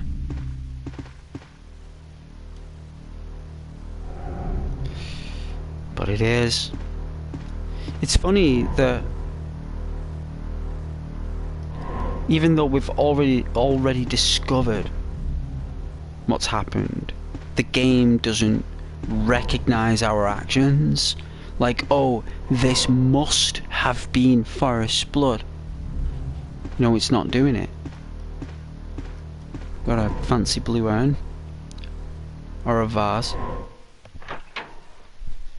Alright, now that we've left that nightmare. Barry! Hey, Barry. Jill, what's going on?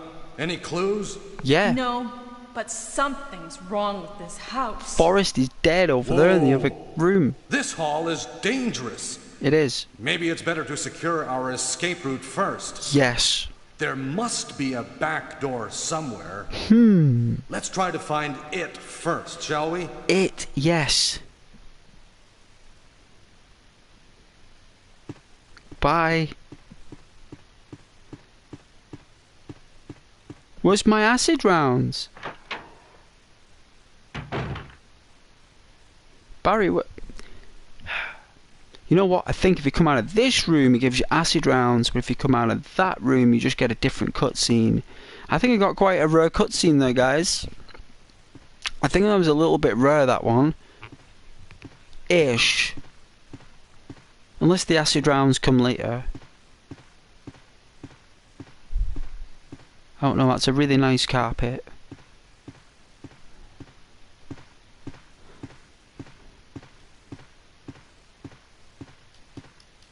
Nothing here. But yeah, your typical hallway carpet reference.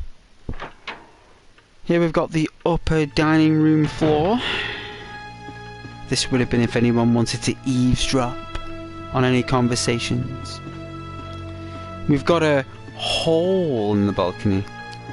Maybe, I mean, it was there before we pushed the statue, so it's very strange there's a gap in the balcony. Maybe that's where people sat if they wanted rid of them. It is directly above that chair there, where the picture is. So it looks like at some stage, if anyone was seated in that chair, they were going to get something falling on their head. Probably a statue or something, which we've already pushed off. Maybe that's why it was there. That's very creepy. We've got like this grand window at the end. doesn't let us select anything, with 2 white pillars, 2 lanterns, and a mosaic roof, which looks like it could open. Down here on the other side is just a normal, boring balcony carpetway with no photos and no windows. So it's obvious that's an outer part of the mansion, which is probably, if you look down from there, which will be the garden where the dogs are, which is very, very likely, right?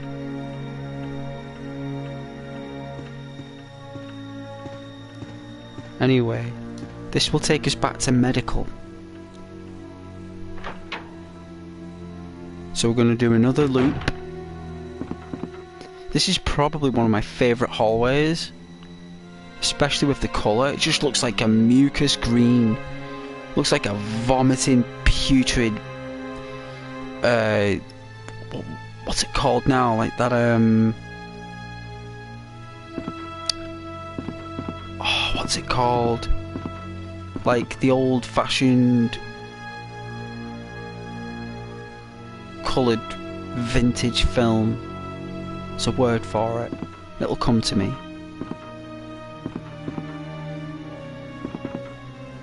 Really nice though, right guys? Like, look at the graphics back then.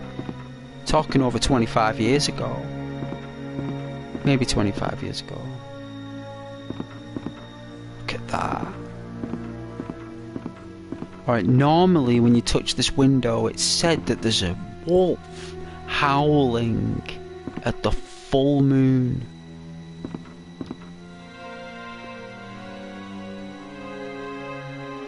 Ah, now it says in the original a full moon. Now whether that's a different window, I don't know, but there's a Mandela effect, right, where some people think that they said there's a full moon because you can see the full moon. Right now I think it's later on in the game. I think it's later on in the game when you come back with the helmet key. I think the moon is there.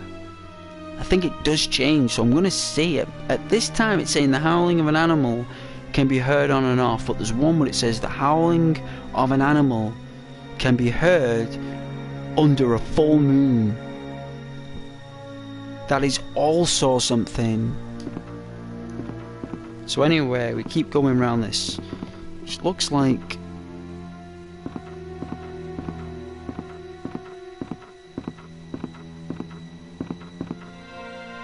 it's very vintage. So we've got an office and some kind of key.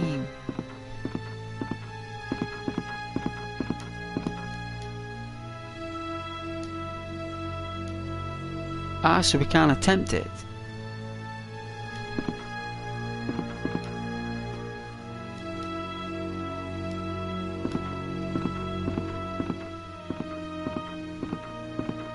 Sepia.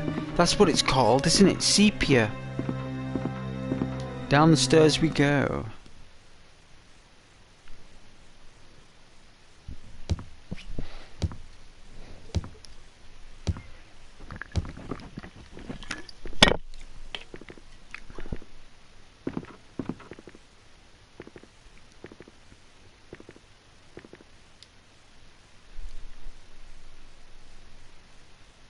I mean, we can go round. We can go round. I'll have to go round. But it's nice just exploring these rooms again. I don't want to be wasting ammunition on those dogs.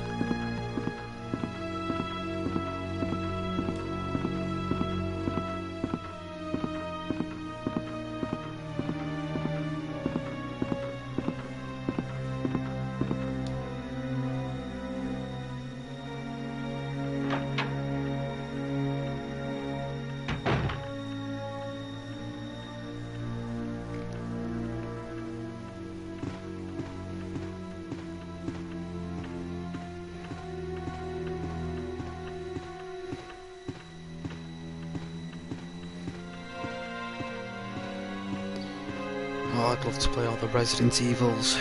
That'd be so class. Oh, I'd so love to play Resident Evil 2 for the PS4, and oh man, that'd be a blast. Absolute blast. Oh, it'd be so good. Oh, it'd be so good.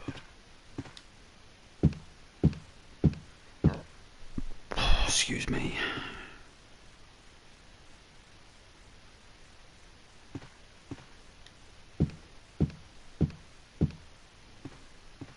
Go back the way we came.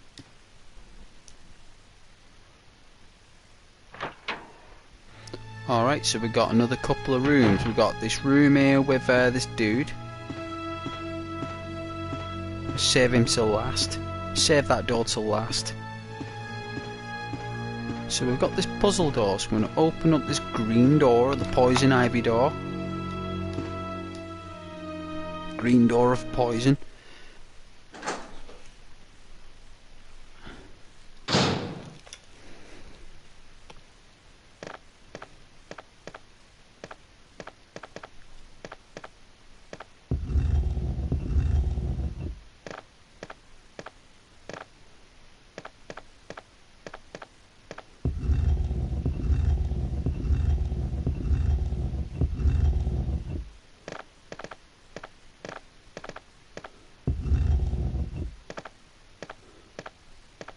What does it say before we click it? Something can be seen in the showcase. It's the emblem.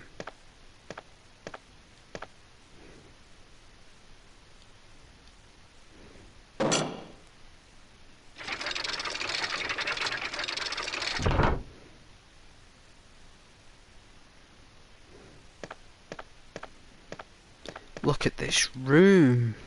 Heavy looking suits of armour.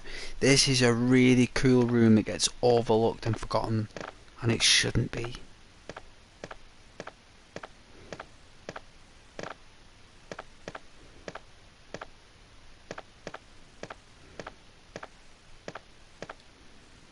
I mean, have they all got a lance?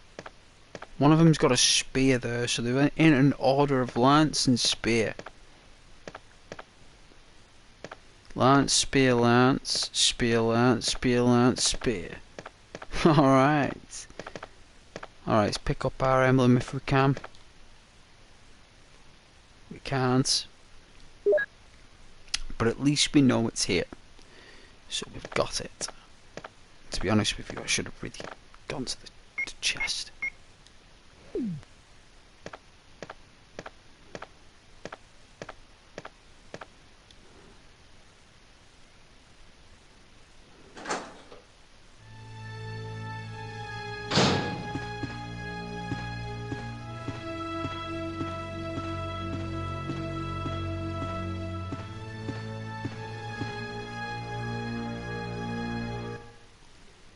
Alright, I think there's a door here that we can go in.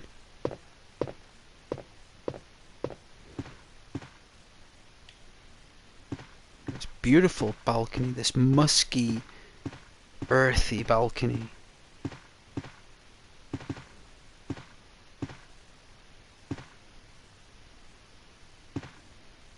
Did I go to the very end before? I did, right? It's the... Did I? I did, right? Isn't that what the helmet key is? Like the piano room.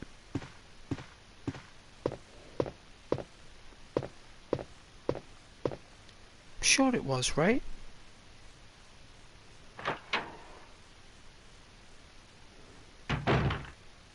Oh, I've been in here. I knew it was.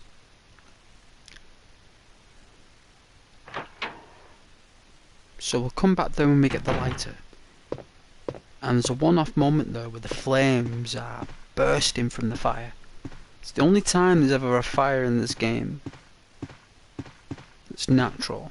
And what you can do is, it's just known as a mansion key at the moment. But when you check on the key and turn it round, and it's got the carving of an armour, right? I used to think it was a person's face, to be honest with you, when I was younger. But no, it's a suit of armour, alright. It's a cuirass. So now it's called the armour key.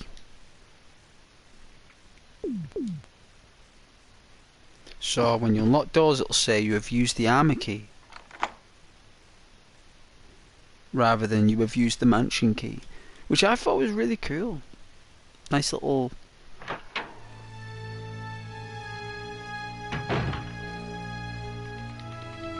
Alright, so we got a proud hunter, part of the mayor in Res Evil 2, who hunts the all the animals, the crazy mayor.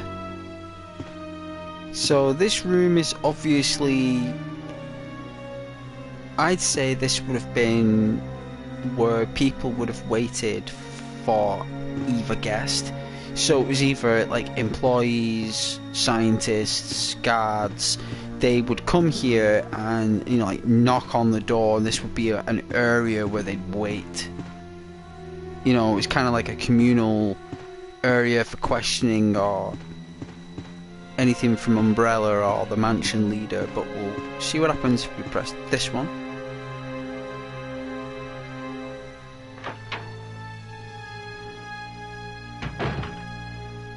Nothing. So we've got some kind of office. Oh, an aquarium with no fish. A researcher's will. See, I like the lore. It's really interesting. Really, really interesting. So, my dear Alma, the fact that you have received this letter is both a joy and a sadness for me. I could not even talk to you because that guy in the sunglasses. Alma, be calm and read this. I think I've told you that I moved to a pharmaceutical company's lab. They headhunted me. Last month, there was an accident in the lab, and the virus that we were studying escaped. All my colleagues who were infected by the virus are dead. To be accurate, they've become the living dead, or what we know as today, the Walking Dead. They still wander around.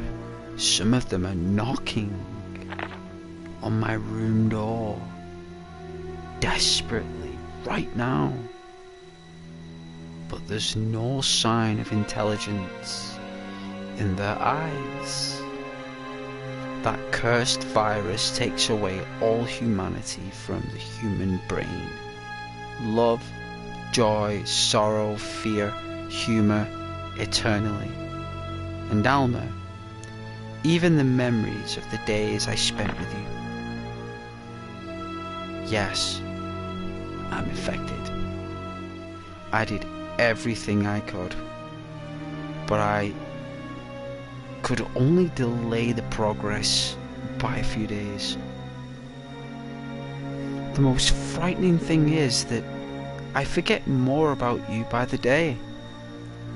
So I choose a peaceful death, rather than becoming the living dead. Within an hour, I will have entered the eternal. I do hope you'll understand my decisions. Goodbye and forever yours, Martin Crackon. God bless you, Martin. God bless you. And you know, there are moments in this game where, you know, back then, you know, this was the beginning.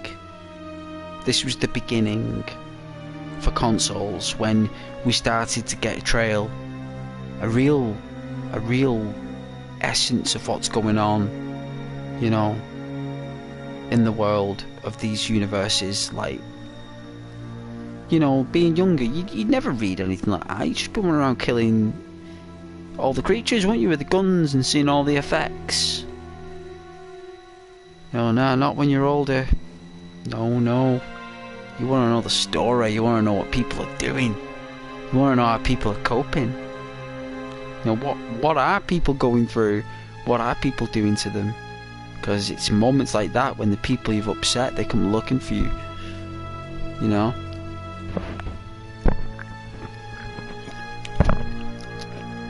They come looking. And these pandemics, they're dangerous times.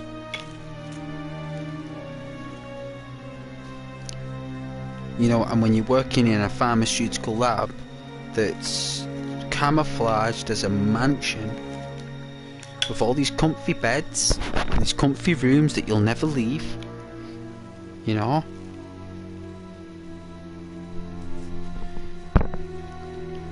That's why it's all the way up there in the mountains. You can't get out. There's troops everywhere.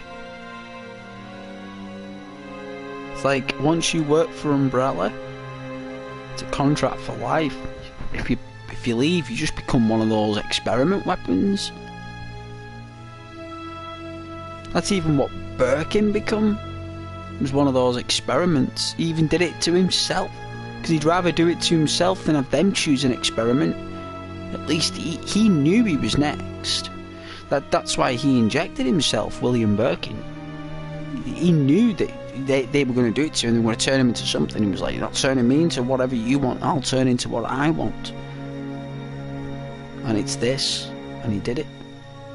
And even Annette convinced him to. His own wife told him to do it. But I always thought that Annette was a bit like, I don't know. I just feel that, like,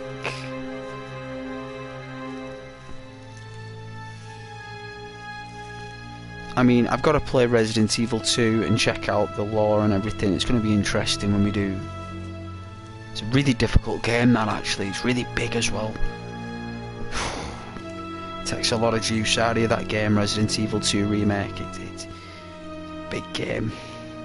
But I do enjoy it, though. It is a lot of fun.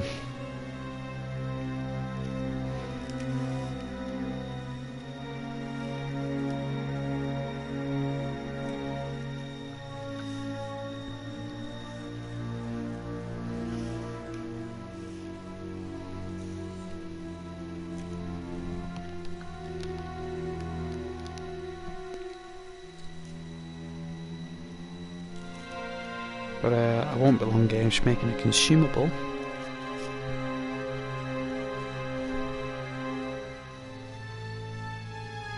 You know what, I love playing games that I love playing. Like, I really do. You know. And people want the original.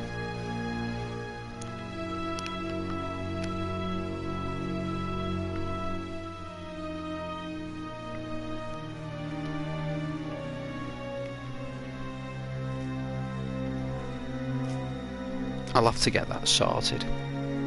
Got a Sega Saturn there as well. People would love to see that Sega Saturn in action. Got some crazy games there, like real proper turd games for that. But really good games as well.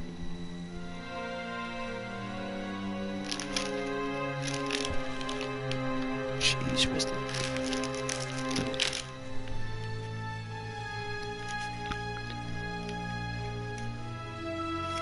I was going to do the Tomb Raider, but there's no point.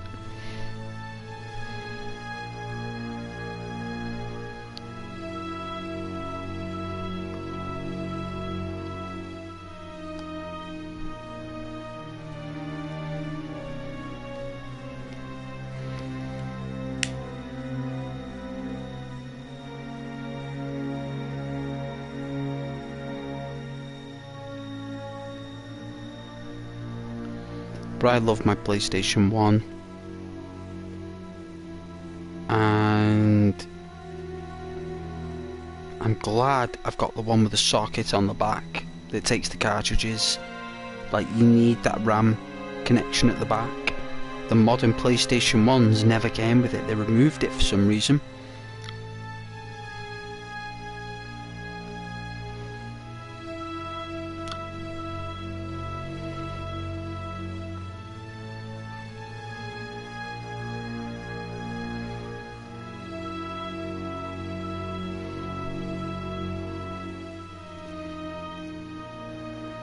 I mean, think about it, you've always had to buy an additional CD system with your cartridge system. The two of them had to work cohesively for it to work. And then all of a sudden Sony just went, no you don't. No you don't. Like, we'll just like mess with the whole plan, because the whole marketing plan was like to get people buying cartridge and disc-based systems together all the time, so companies could release two of each all the time. But then Sony just came along and said, nah, we'll just release a console that just plays discs, and we're going to release it £150 cheaper than any of you's lot. And they did. They did. It was like $299, I think, $299. Like, they sold it at cost, at the benefit of the market, and it did. It worked, and they knew it would. It was brilliant. It was a master plan.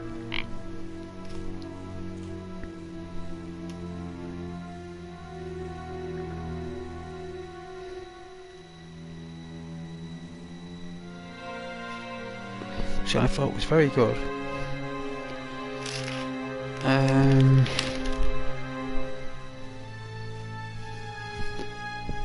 Oh jeez, there they are.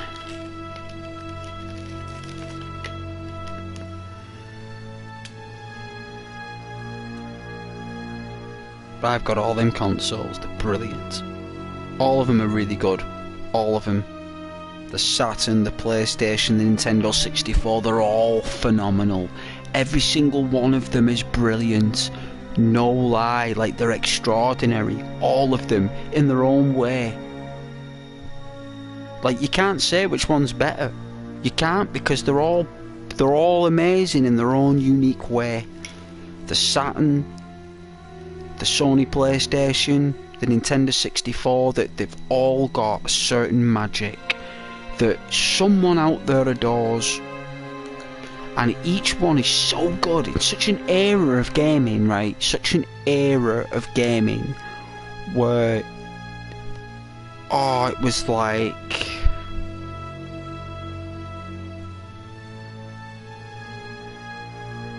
we knew at that time that we were in for some good changes. Because we were tired of playing that 2D, jumping up and down, crazy sound effects. Like, it was getting boring. You know, we wanted something more, and we were getting it. We were finally getting it as gamers. We were. It was coming. And it did. It eventually did get here by the PlayStation 2. By the time the PlayStation 2 came out, we started to get the shadows and the rain and all that stuff. It all started to make sense. that was good effects, you know, like moving trees and stuff, like flies in the trees. And by the time the Xbox came out, the original Xbox, that released Halo, right? And Halo is what changed everything. Halo and GoldenEye. I'd say GoldenEye did it first, especially with multiplayer. GoldenEye did that with multiplayer.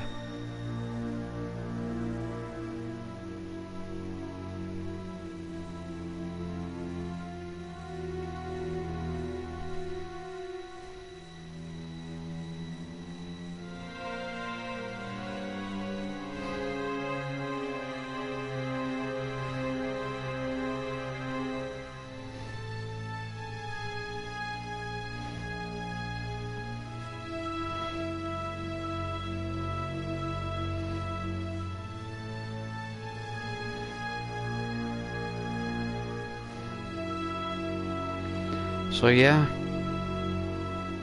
I mean, can you think about it, right? Imagine finishing work, right? Imagine finishing work and either playing on Mario 64 GoldenEye 007, Ocarina of Time, or Super Mario Kart. Can you imagine having that selection in your library? And not only that, you had these other games like Body Harvest and Mission Impossible and like the Star Wars games that came out as well, which like really, you know, desired these days. You know, imagine coming home and having these games to play on when they've just come out. Like they're brand new, like literally only been out less than a year, these games.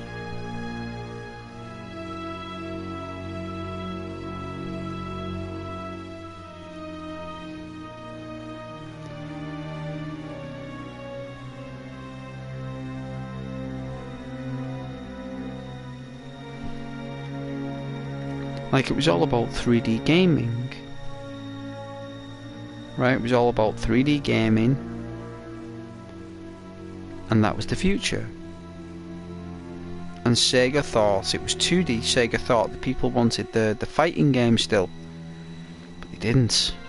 They didn't. Well, it's not that they didn't, they just were moving on. They did want it. They just wanted it more detailed.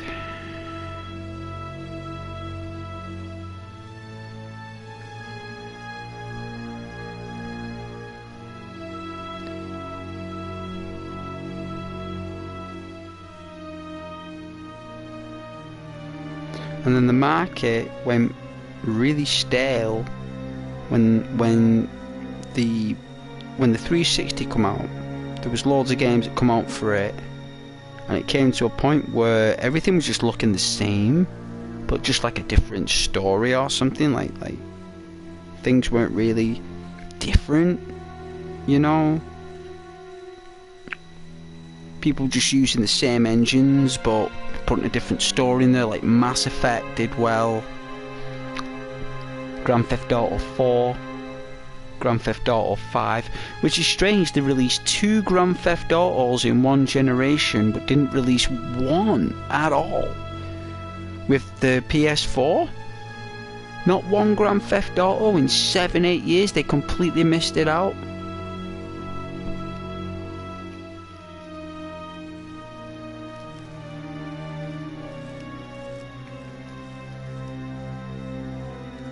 That's because they didn't probably want to make one for the PS5, didn't they? Rockstar didn't want to make number 7 for the PS5.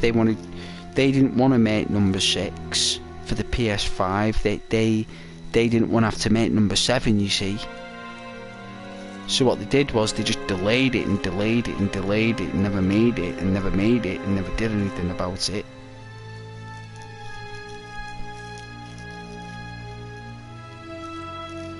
I think Grand Theft Auto 5 will always be one of the biggest games, like for Rockstar. Like in the Grand Theft Auto franchise, I'd say that is because it had those main actors in it, the 3 dudes, and they all worked well together. They all did well. They all did very, very well as a team.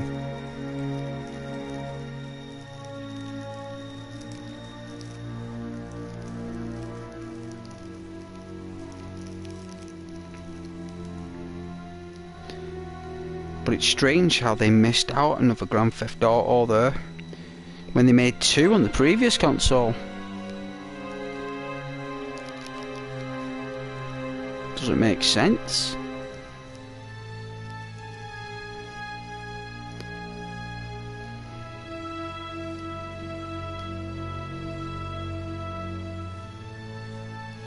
That's because they put all the power and energy into Red Dead Redemption 2. They put it all into that. All of it.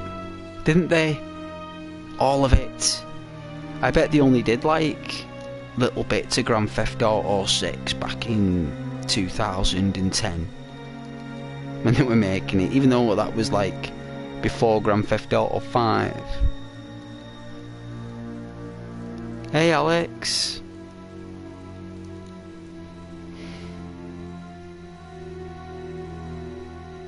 Did you not complete it? No? Oh yeah, you played the online only. Don't blame you. It's where the fun is anyway, apparently. I did the story, Alex. I do every Grand Theft Auto story. It's part of my ritual. I've completed every single Grand Theft Auto that's ever come out. Even Grand Theft Auto London. Completed all that. I even completed Body Harvest, one of Rockstar's first Grand Theft Auto games, back on the Nintendo 64, Alex. I've even finished that. So I think the only other Rockstar game I haven't finished is Silicon Valley. And that's because I literally don't have the time. But I do like it, it's a good game. And I hope you're okay, Alex. I'm playing Resident Evil. I don't know if you like the old PlayStation games, but I'm just currently having a short break making a consumable, and I get back to cracking on these games.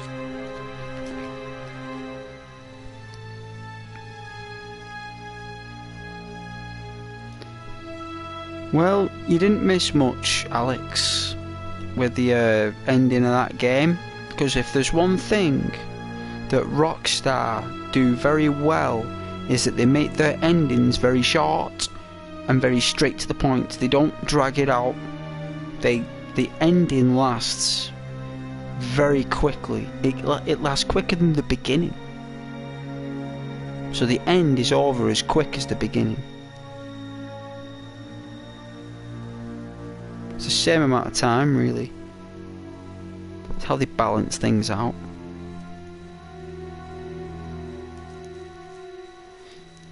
We should do a video on Grand Theft Auto 6, shouldn't we? Yeah? I bet loads of people have done a video on it already.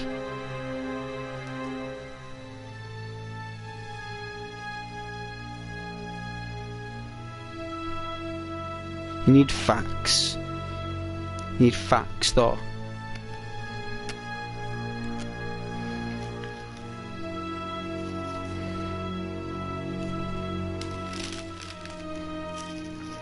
It's the only thing with these videos that you make, you need facts.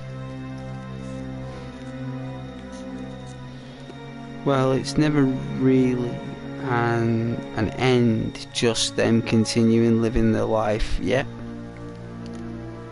Well, it used to be the ending, Alex, it used to be. When you did it, you used to stop. And you had to reload an old save and just make do. But now they do that, yeah.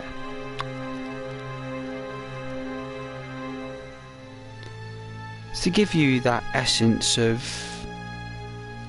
survival, longevity, and it makes you play the game for longer.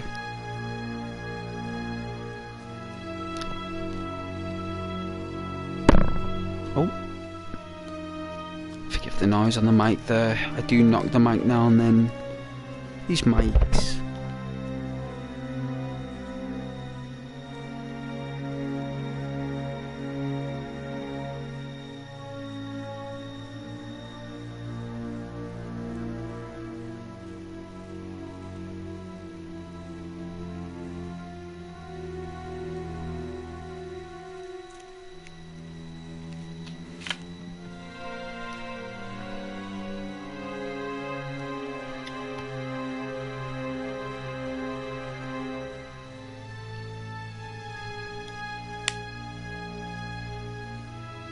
Those games are massive though, Alex, they're massive.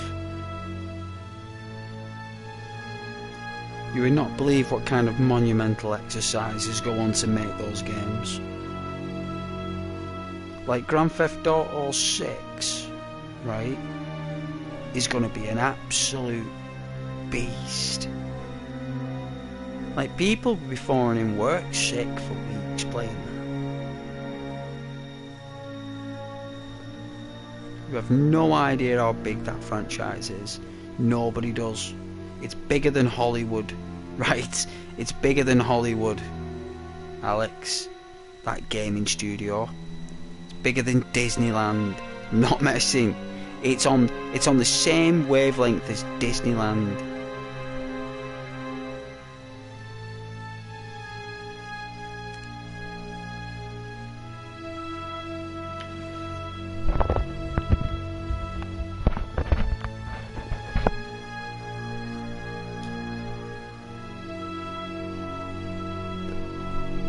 Also, we've got a fish tank with no fish in it.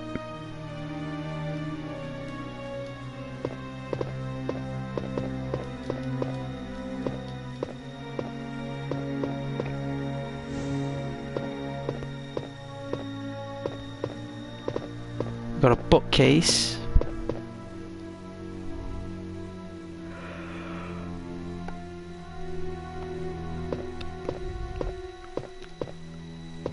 Hey Alex, I don't know. Don't know. It's too powerful, isn't it though? It's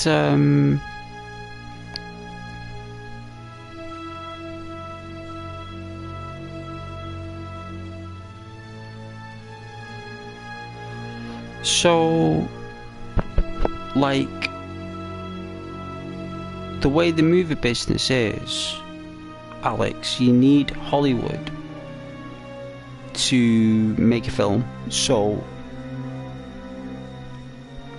imagine, for you to get paid, you need an employer. For example, right? You either need an employer, or you need a government, or you need another person to support you, right? That's the only way you're gonna make it. Or you support yourself by using the resources the planet gives you. But they're regulated. They're all regulated. All resources are regulated. So if all resources are regulated, that means that you have to first regulate your own income. So how are you going to do that? You're like, right, this is what I'm going to do. So how do you do that? Well, you're going to need a platform. You're going to need something that's going to get you money to make it. And you're going to need some kind of transaction. And you're going to need a bank account if you're going to use an employer. So you can't get an employer unless you've got a bank account, right? So you got a bank account, right? Before you can get an employer. So first you need a bank account. So imagine that Hollywood is the bank account, right? So imagine Hollywood is the bank account. And then imagine, right, that the employer, right, is like, how can you say, the lawyers of Hollywood, right? The lawyers. So the banking system and the employment system in Hollywood is the same company.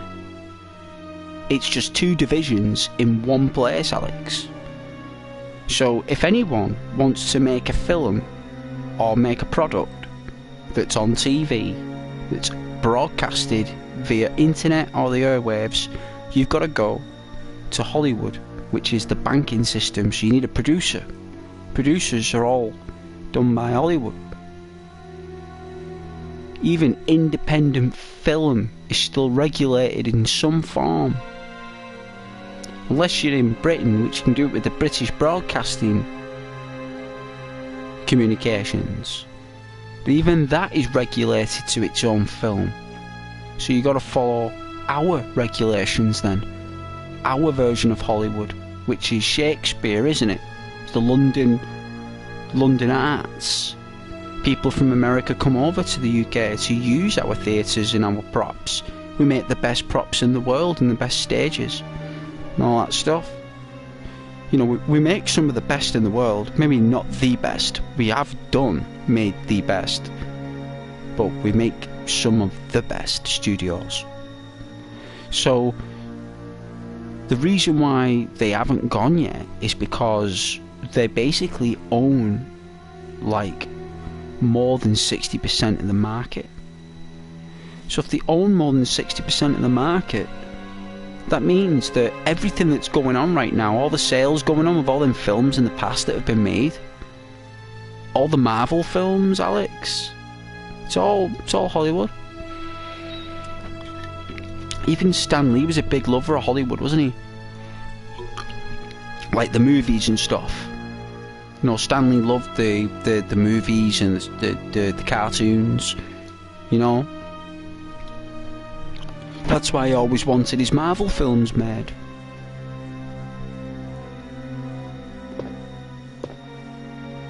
Nothing special.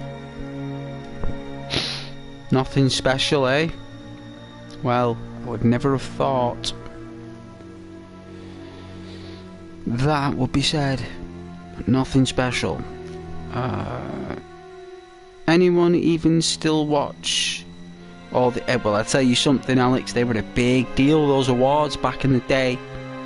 Real big deal. Oh my, look at these giant bugs. We got a dragonfly on the left, got a beetle on in the middle, blue beetle. We've got, which looks like, I don't know, I'm gonna say it's a tur. Damage. I'm gonna say it's been ripped off or something. And at the bottom we've got 1, 2, 3, 4, 5, 6 spiders. 6 creepy spiders we've got.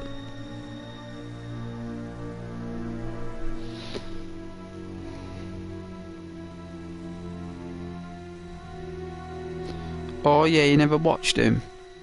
Well, whether you watched him or not, Alex, billions did.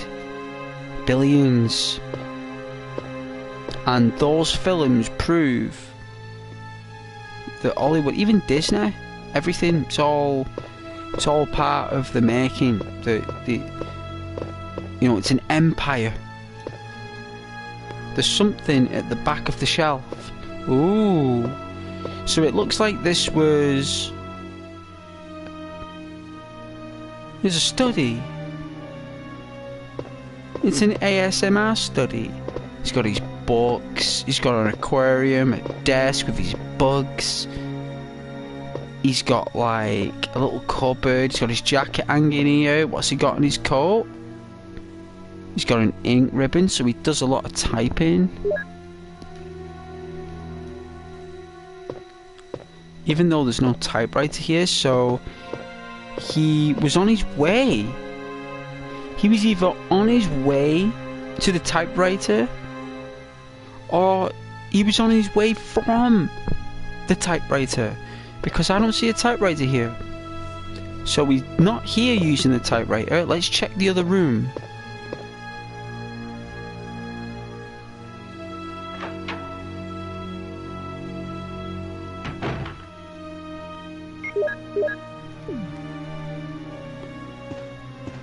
Now I think we get company here.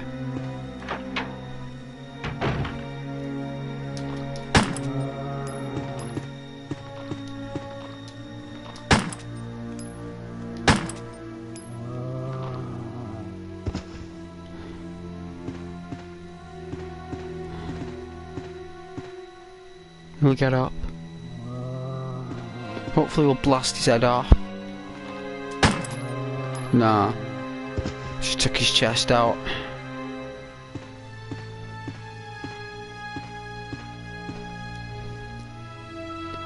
Alright, we'll check out the other room. And in this room, we've got, which looks like, obviously the bedroom. So I don't know if there's anyone inside these beds right now, but I think they intended to have someone in these beds, but then they changed it, as you can tell.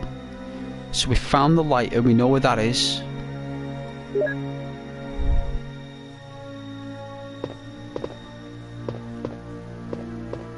Only use it once.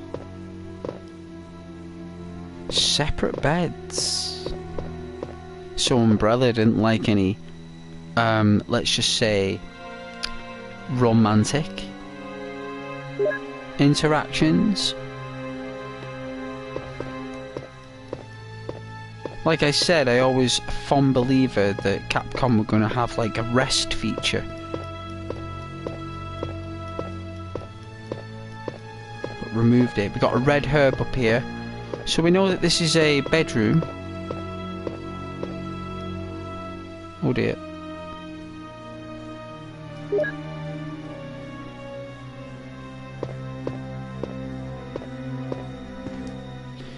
Alright, so we've got...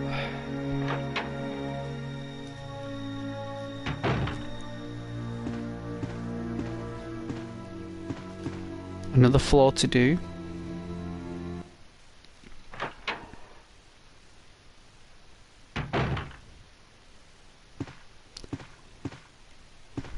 Alright, we go downstairs.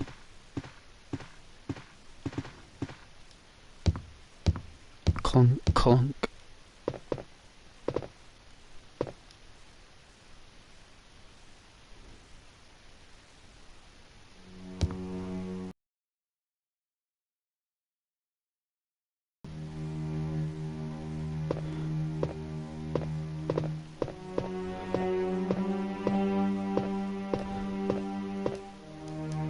Save that bazooka.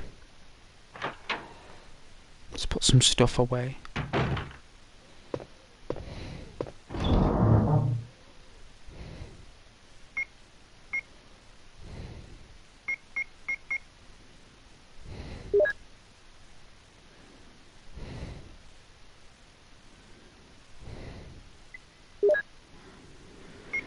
Put the knife away for now and the bazooka. We'll keep everything else.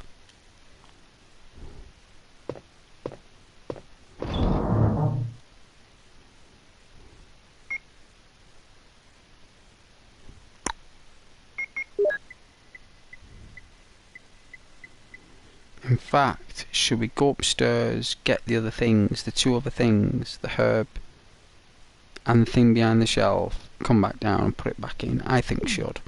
So it'll save a lot of time. You know what? I don't think it really matters. I don't think anyone cares. It's not as if we're on a clock or anything.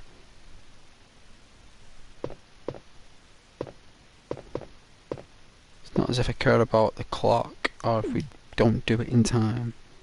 If I want to speed run this game, I will. Not today.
Okay, this is where the dogs are.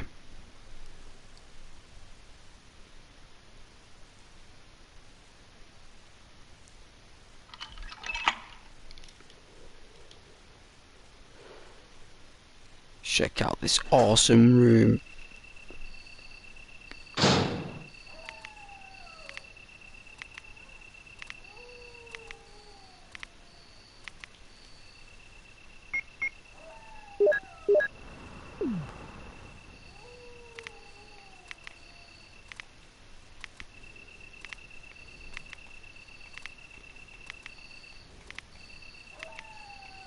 Look at this thing.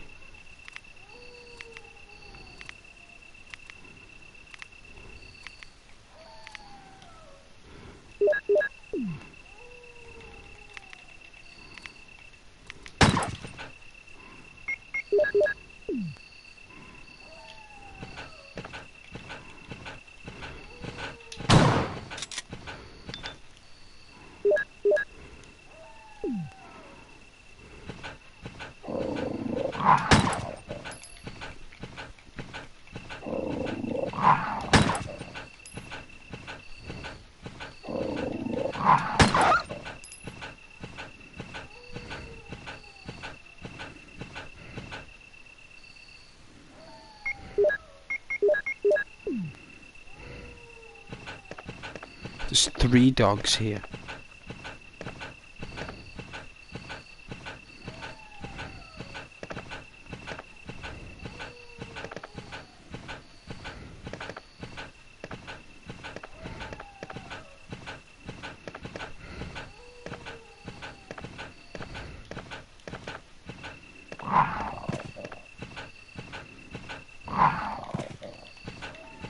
Ah, so it does jump at you at the gate.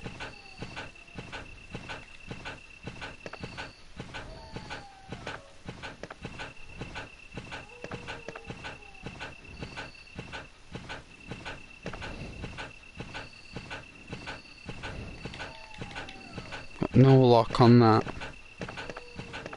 The chemicals are there. I know the chemicals are there. But I know that when you turn that corner, it triggers another dog to jump, and this dog to jump. And you got 2 dogs to take out. And I know that I don't really have the amount of ammo yet. So we'll visit other rooms. At least we're 1 dog down, right? So that's the plus. So let's do some more. I think we gotta go round and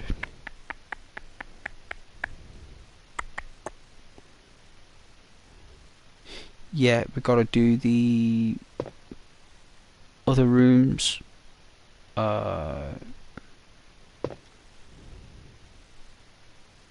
the other side. Gotta do that room.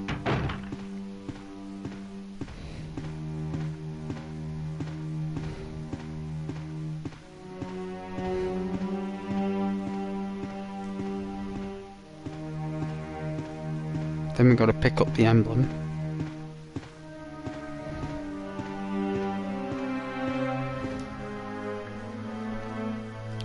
So we've got the music notes. We've got everything we need. It's just a matter of time now before we start. You know, we've still got to fight the snake, so we need more ammo for that. I could just ignore the snake. And just run through. Like, it's possible. It's fun to kill it.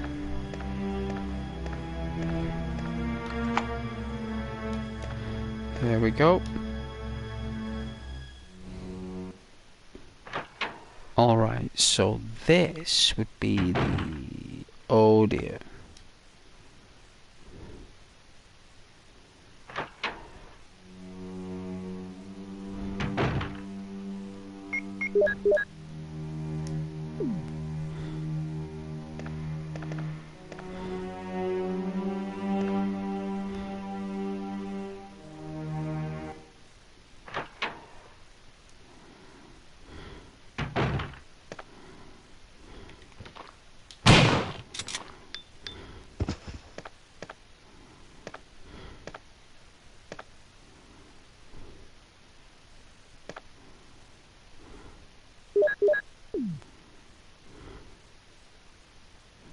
So cool how they just stand there.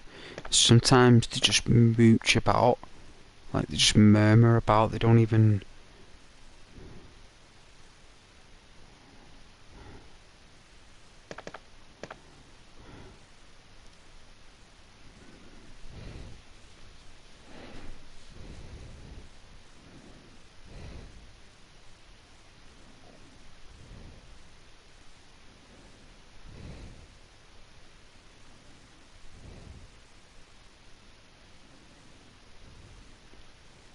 I mean, this zombie's just been stood there.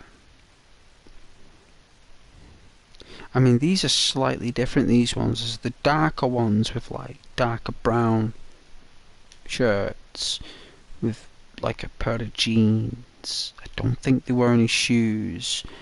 And they are biters. With these ones in like, the white shirts, these throw up on you. They belch at you and they throw up like a poisonous fluid. Now, I've never known any other zombie to do that. In Resident Evil 2, they never did that. These zombies are special. These are different because these zombies, right, came from direct in the beginning of the lab. Like these were actually in the vent systems. This virus is unique to these walkers. You don't get these walkers anywhere else in any other Resident Evil type essence. They're only in this one, from what I've noticed. I've never seen these types of zombies in any other Resident Evil game, unless it's been a remake of some kind, like the first one, which I hope they remake again, like an ultra remake, like a like Resident Evil 1, but with the Resident Evil 2 remake style, but with the original characters like Chris or Jill. Throw in a beautiful like DLC with it, like a Barry playthrough, or like Barry's battle or Barry's betrayal, you know, how Barry betrayed Stars.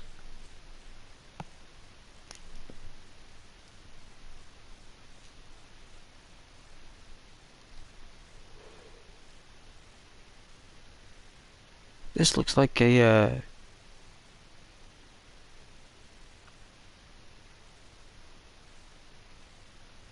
looks like props, should say.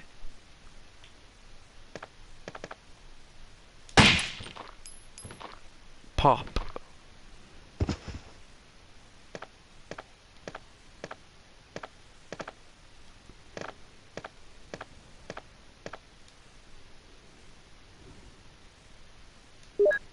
Yeah, we'll take that clip. Yeah, it's a dressing room. It's a dressing room.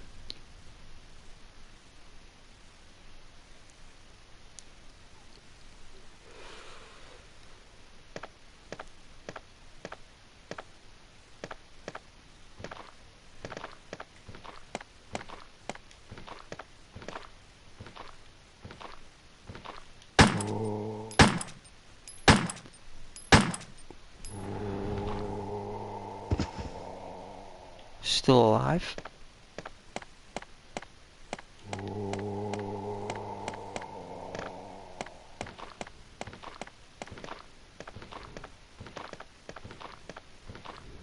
This might pop his head. Always angry.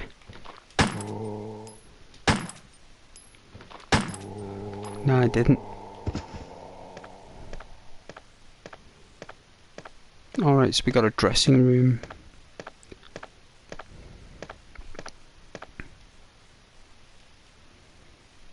Yeah, use the lockpick. Shotgun shells, that's what we're talking about. Not even broke the first box. We've been quite efficient with our shotgun shells. Various things.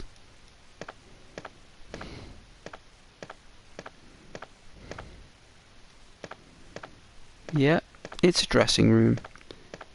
Let's see what's next. If I remember, there are some walkers in here as well.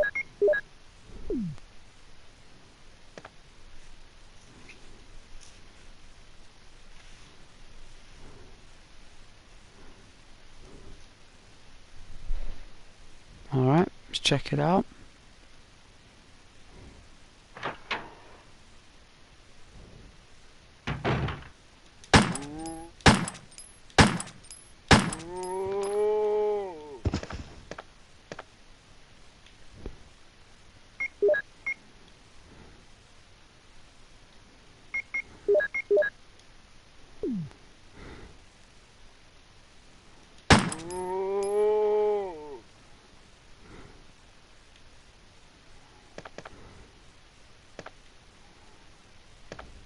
Yeah, now we've got a dance room.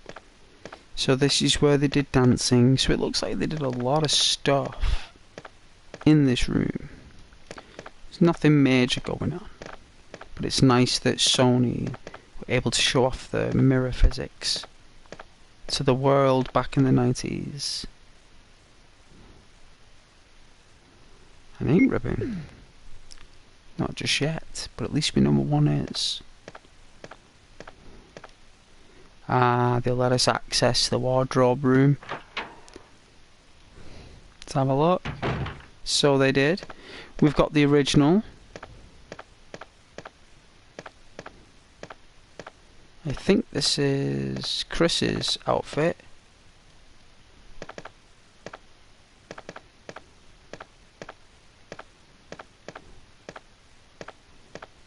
So I guess this is the special one.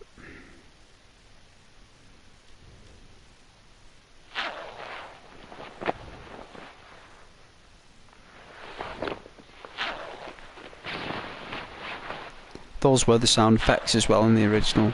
Unbelievable.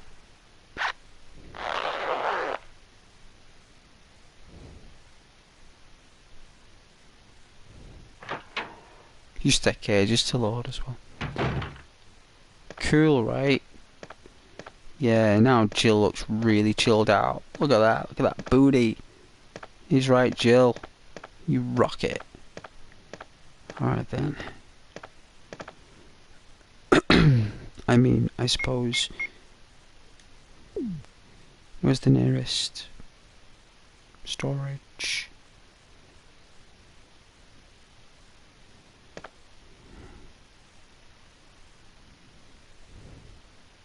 I mean, I could pick up one of them.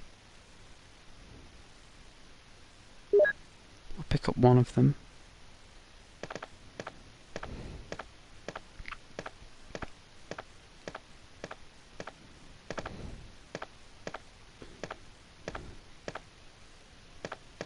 Yeah, she looks cool.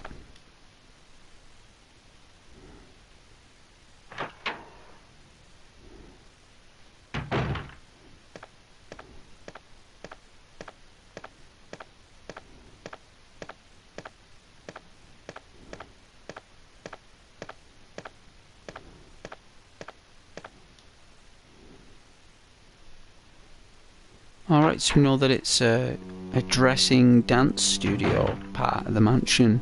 So we've got the museum, the garden on this side, the dressing room and dance studio there, the dining room here. Upstairs we have the gas room, which we're going to get the emblem for now. I believe that there is... We need to get the... There is a storage box. So we need to get the red herb from that room to combine with the green one. So we'll do that now.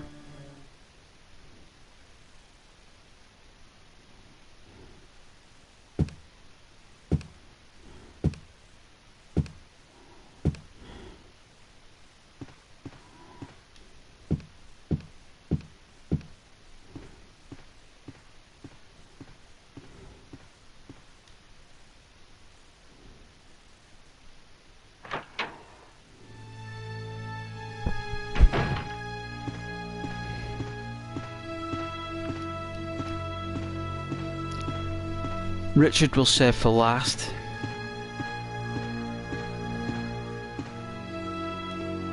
I know that the emblem's in there. I mean, we could get the emblem now and go back up again, but no, I'm not going to do that.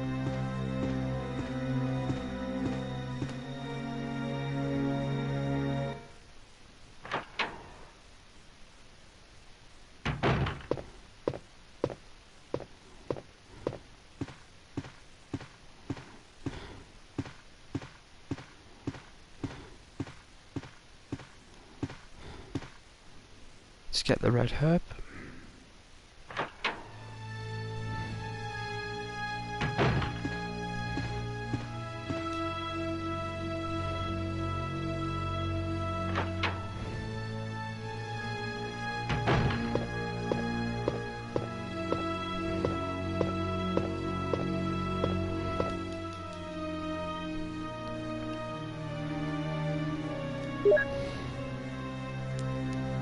Then what we do is we combine the red. Ooh. There we go.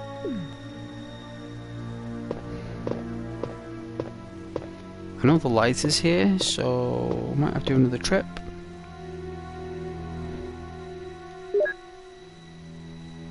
And for this we'll run.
Oh, this was agonising on PlayStation. Never mind Dreamcast. I love my Resident Evil 2 for the Dreamcast. I'd love to stream that.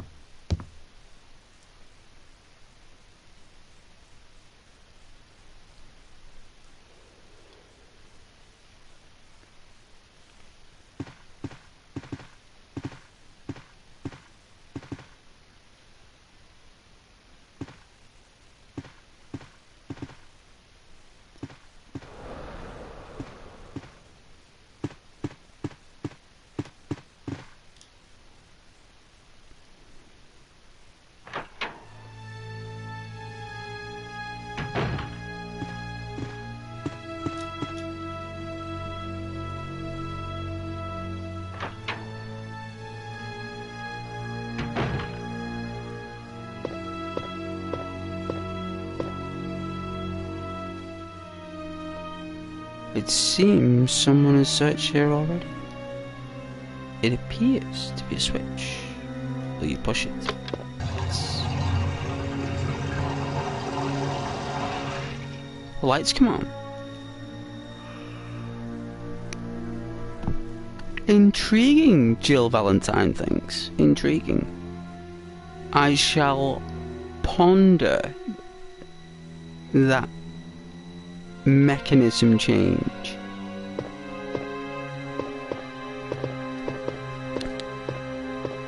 My initiative tells me to push the fish tank.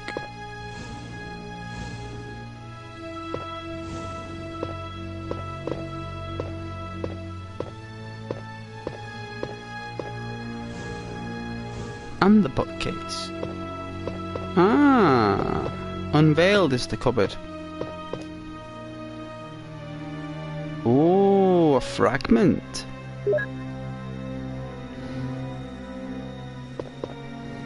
Well, you gotta love a fragment.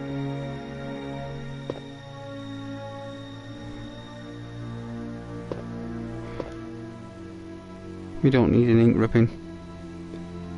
There's another one at the dance studio, so we're fine. On the original director's cut, you only got one ink ribbon per find, so why they made it easier is beyond me. This game was not this easy.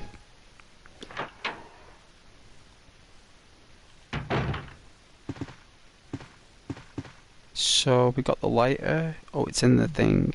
So we'll light the fire probably next time I play it. But for now, we'll head down. In fact, we need the emblem though, don't we? We do need the emblem. So I'll run back.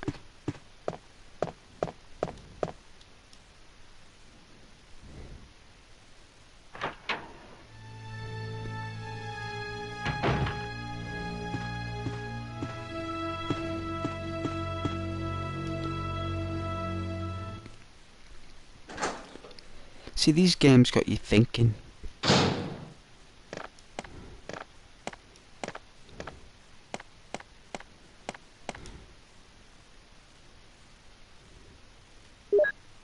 I think that one of these knights as well was supposed to come alive. Like, one of them should be in like an odd colour, but it looks like they removed it. Like, one of them was like slightly different shading, but they probably put it into these blocks instead. They probably turned it into these blocks.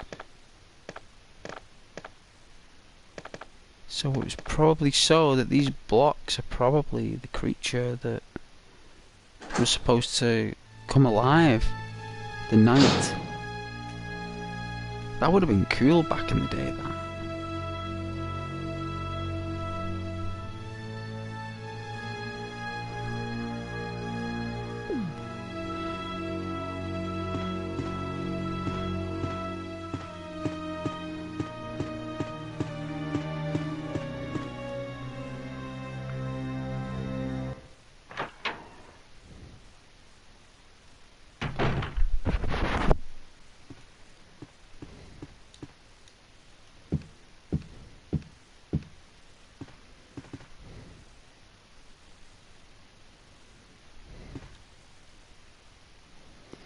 A dining room.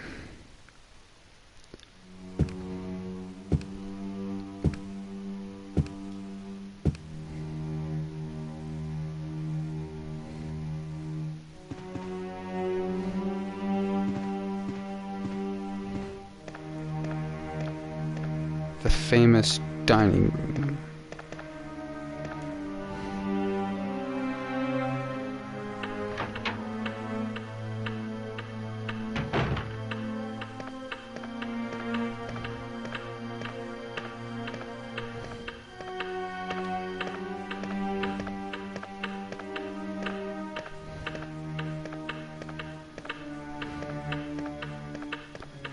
What happens if you put the normal emblem back in its slot?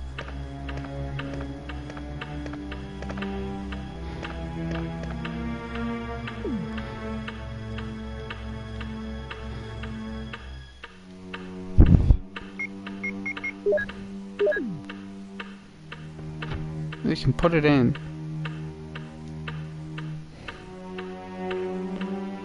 Ah, it's there in case you can't make it to your chest.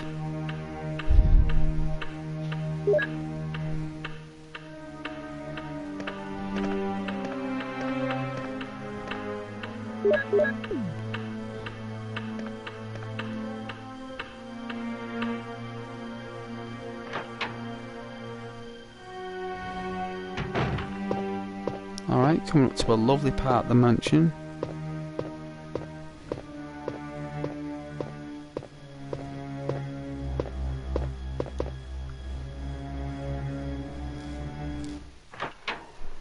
I think that door is the key code door upstairs. I think it's a shortcut really. Saves you going all the way around at that moment.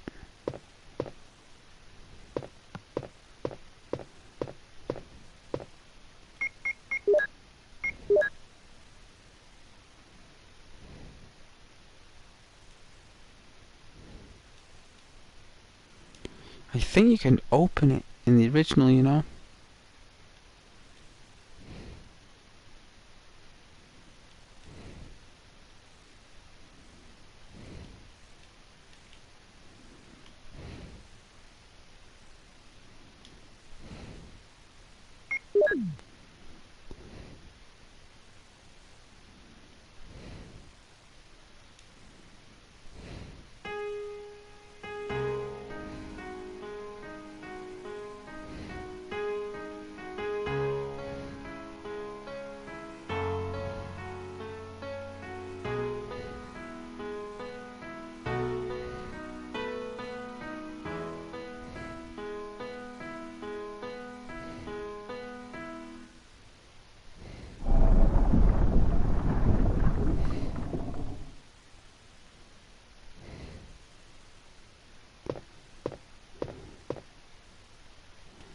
So one mistake. The golden emblem.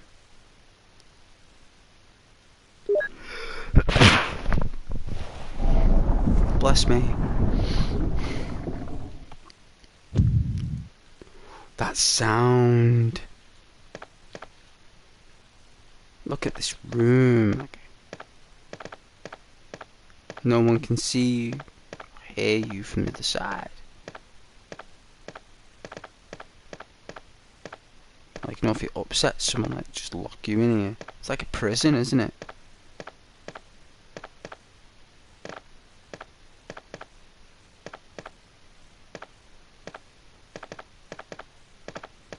Now you put in the junkie emblem.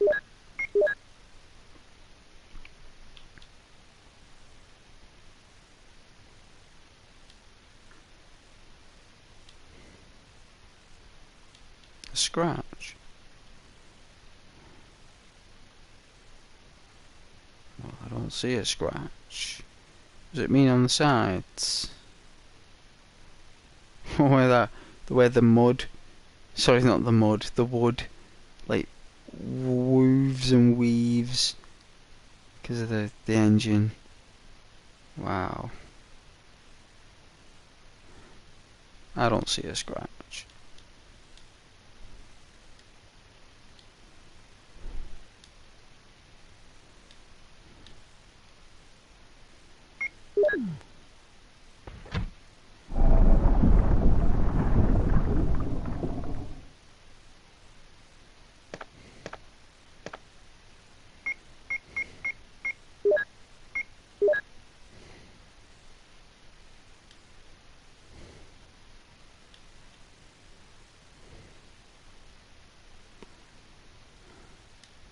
I've always liked the golden emblem.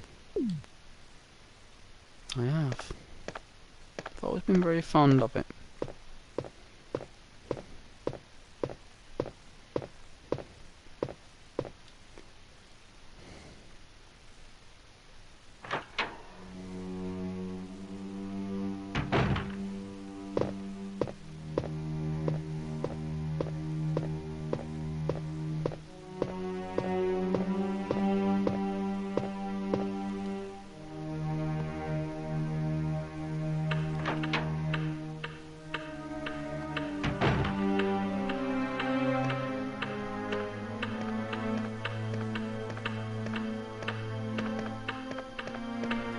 Alright, let's do it.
You never know.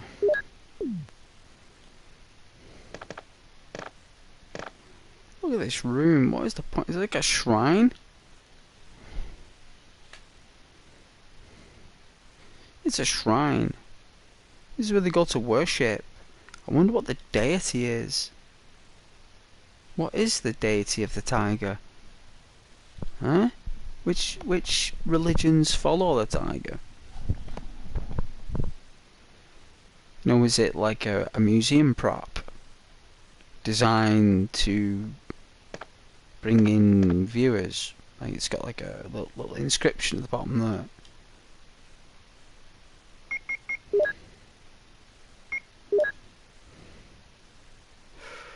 Ooh.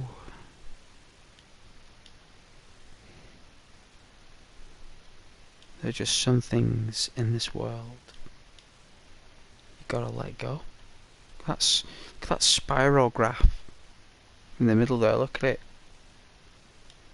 Or to put a graph nonetheless.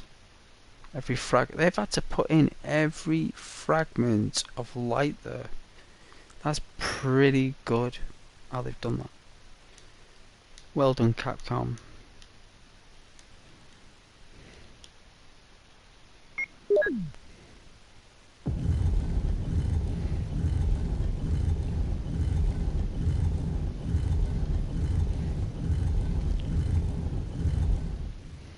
What?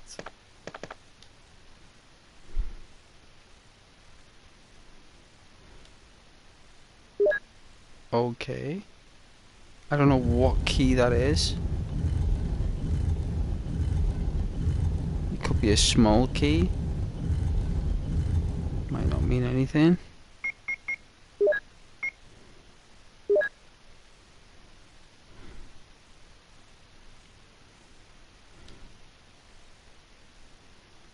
Shield key.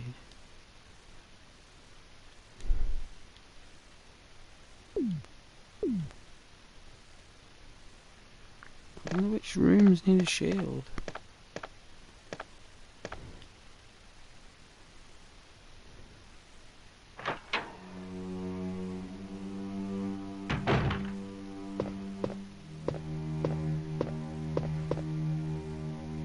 So now we need to go into the back garden and defeat the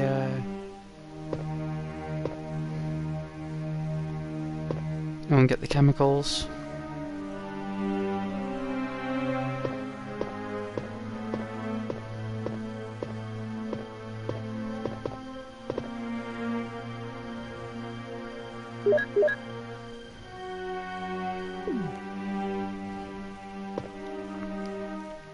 There's dogs in here.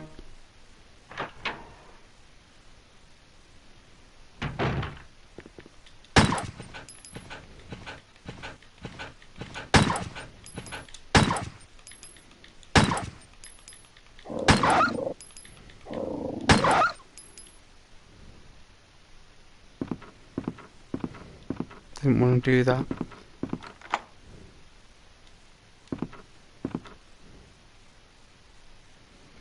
Alright, let's check out this door out of the waiting room of the doctor's office. So what's this? Just a room, an empty room. It's another office.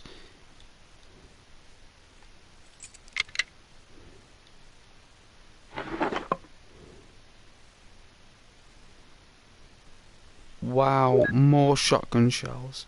They're gonna come in handy.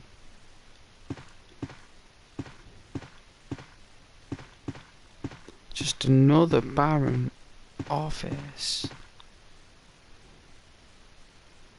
A cult python?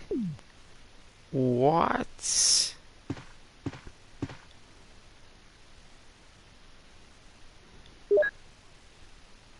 I mean, I'm gonna turn on a python.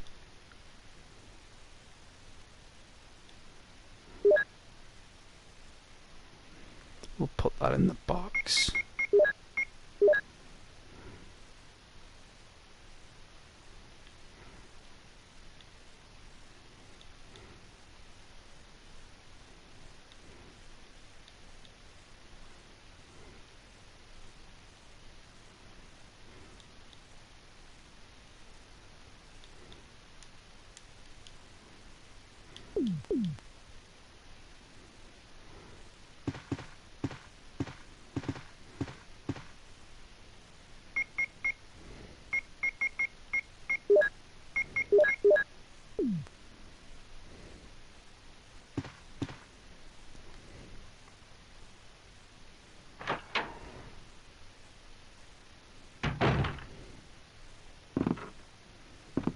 Alright, that's the rooms on there. We could go to the doctor's room to stash off the stuff, so it's worth it. Yeah, that's definitely worth it.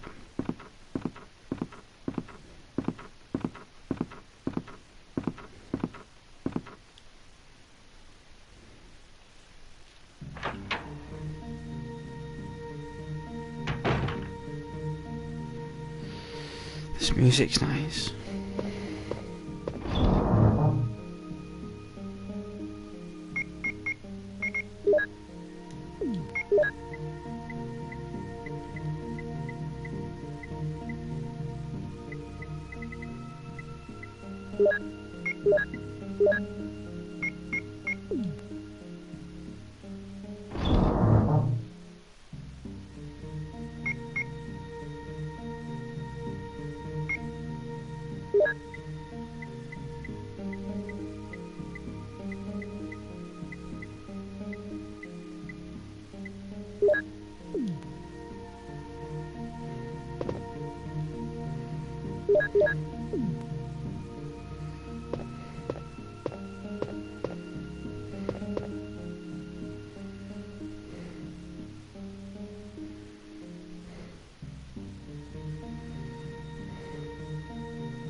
Can't believe I nearly slept for nearly 18 hours on Saturday.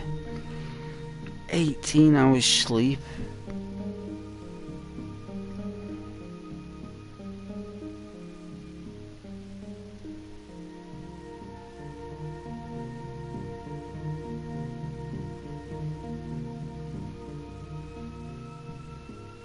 People said good.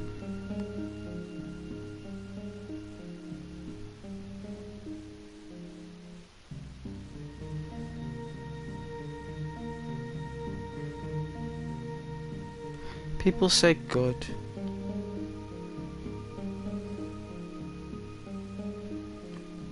Said good, it's because you were exhausted. I said I was. I was really drained and tired. Like, yeah. Body needs to sleep to recharge that, to get it out the body, out the brain, get it out. Gone. After a few sleeps.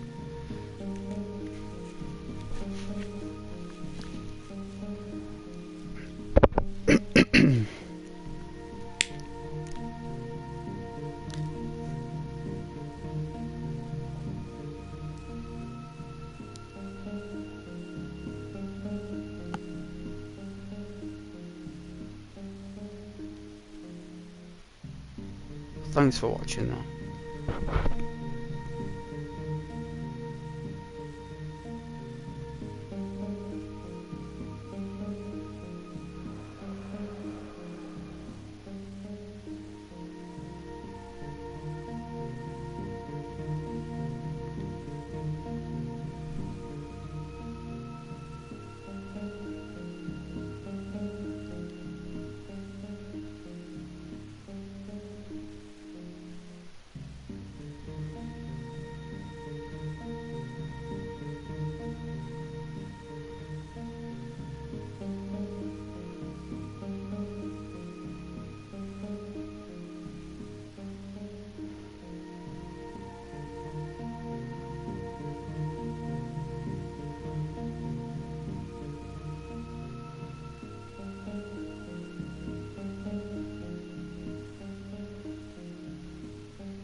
This music's truly sending me to sleep.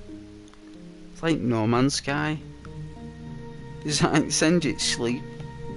It's like there's something in No Man's Sky that makes you want to go to sleep. They've put something in there that, like, there's certain frequencies from the music that make you just want to go like, whoa, I'm gonna go to sleep.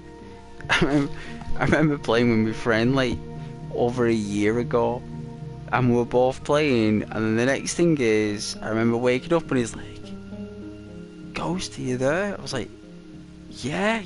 I was like, whoa, what happened? He's like, you fell asleep. I was like, did I? I was like, sorry, man. He's like, no, it's alright, so did I. I was like, did you? He was like, yeah. I was like, how long was you out for? He was like, just over an hour. I said, how about me? He said, just the same. I was like, what? So that game just like knock us out for an hour? Like, he's like, yeah. He said, I'm going to bed. I was like, so am I. That game just knocked me out. It's just like, I couldn't do it anymore. I couldn't play it anymore. It's like...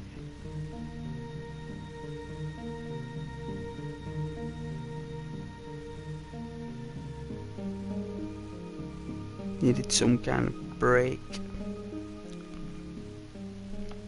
I'm really thirsty again.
Hey, Natalie.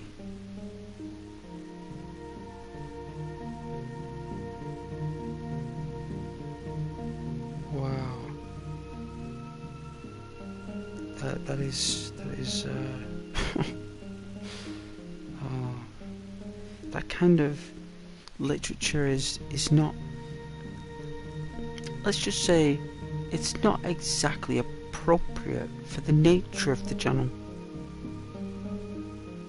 This channel is about ASMR gaming, and it's about community and helping people through their struggles. You know, things they love, like the cats and the dogs, what they do for the jobs, the hobbies, what they love doing. It's not really built for stuff like that.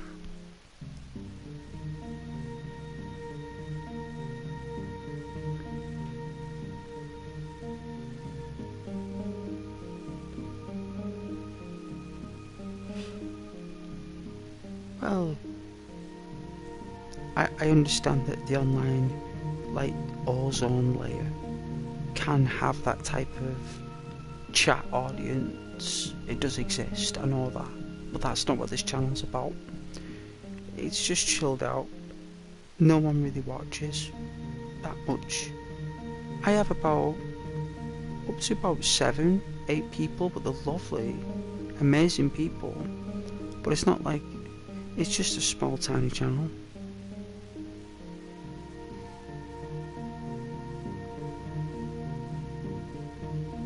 But thanks for removing the comment though. Appreciate it.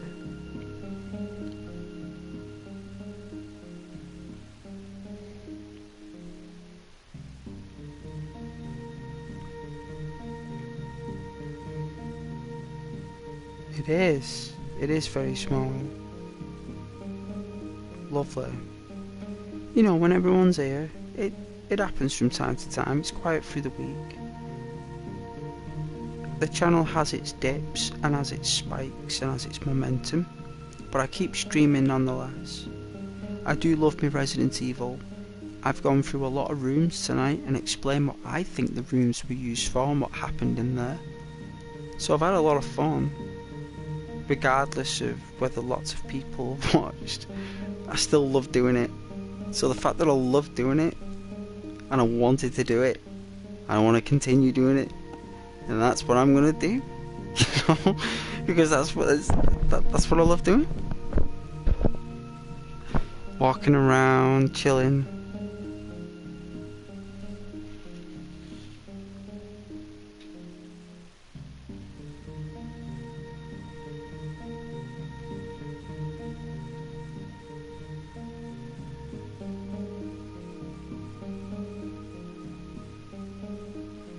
Oh yeah, is that a wave?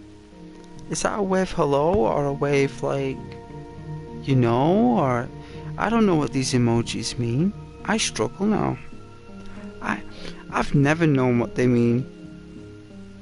I think the smiley face is as far as I can go as comprehension goes. That and the face with love hearts in it.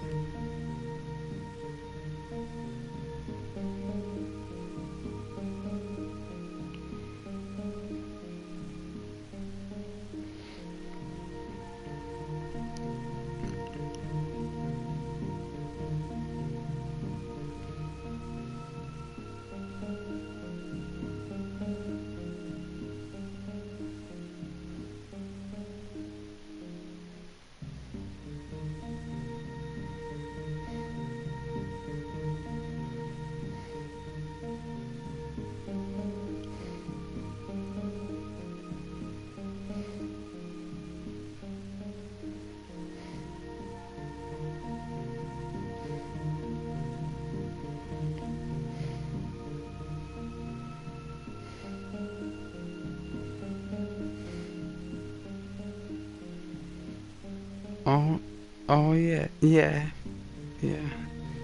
You love the 1997 classic graphics, yeah? Me too. I thought you'd like the music.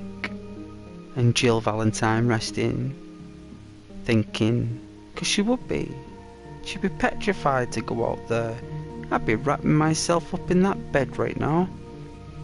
I'd be scared and petrified, waiting for morning.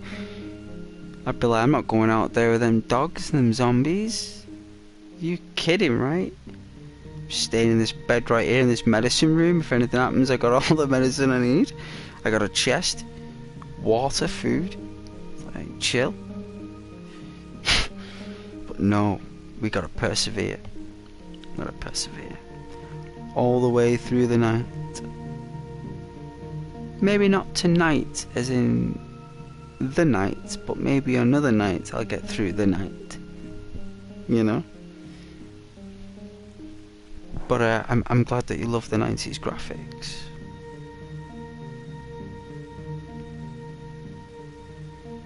It's the best room and music in the game.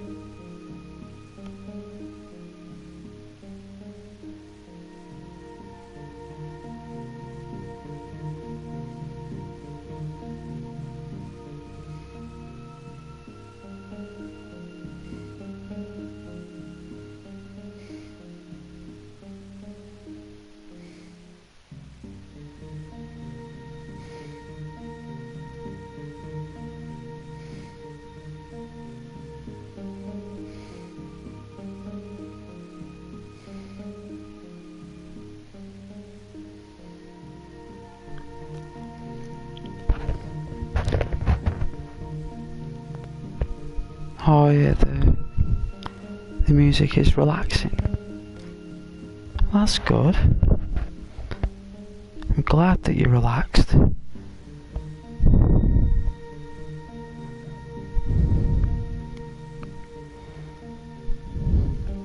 That's why I've made the channel. One of the reasons.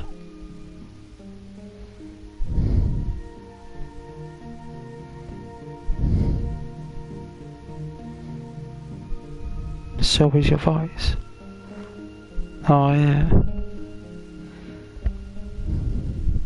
Well, I'm glad of that as well.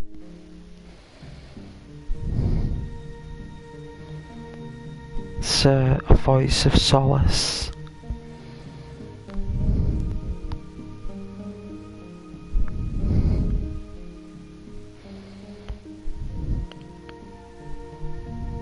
But yeah, relax, Natalie. Just lie back, cushion, nice drink, maybe a Pepsi, whatever you like, water, hot drink, biscuits.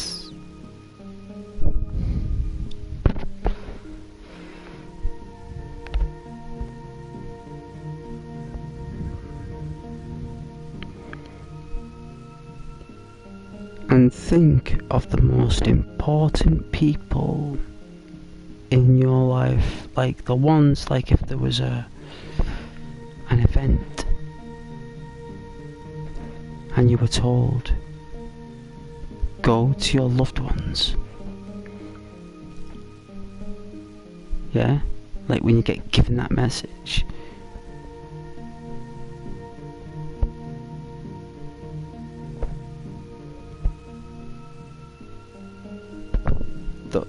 Those people, you could probably count them on one hand.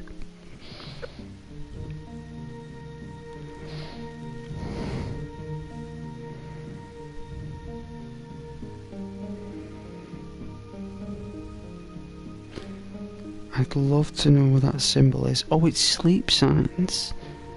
Good. Yeah, you feel sleepy? Good.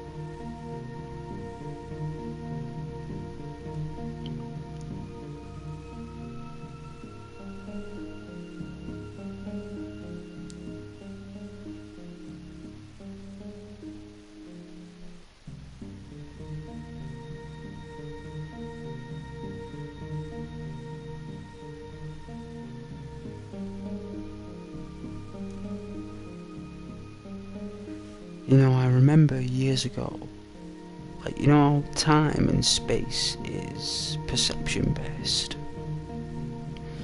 So everything's all based on perception, right? And I remember, like, being like 3 years old, right? On the beach, right, with my brothers, building sandcastles, and my mum and dad lying there with the beach towel, and they were both lying down, like, into each other, like husband and wife, and we were there, like, building sandcastles. And I remember looking at my brothers, they were a lot bigger than me, because I'm like the youngest, right? I'm looking up at these giant people, and my brother that's next oldest from me, he's only about 2 or 3 years older, right? But by the time I was 3, he's about 6 or 7, right? And my other brother's like near enough, nearly about over 5 years older. So he was like reaching 9, 10 years old, right? So I remember looking up, and I'm looking at my mum and dad, these massive giant people, right? And the next thing I know is, like, it's as if I recall, like, just fading out of that memory in time, but this is all in present time, right? I don't know whether these are just memories I remember from a day that I'm living as a child, so, like, I'm remembering that day that just went by, but, like, I'm in a different day, but I'm remembering that day, and I'm remembering the memory of that day rather than the actual day itself, right? Like, I don't actually know, but either way, it's real to me, because I remember it, right? And it's as if, from that was kind of like my earliest memory I can remember fully, where I could detect the wind, and what people were saying, and what I was saying, and, like, you know, I knew it was sand, and I knew that that was the ocean, and I know that's my mum and dad, and I know that they're my brothers. Like, I'm at that age where you know your perception, right? But then, all of a sudden, I just remember time itself just seemed to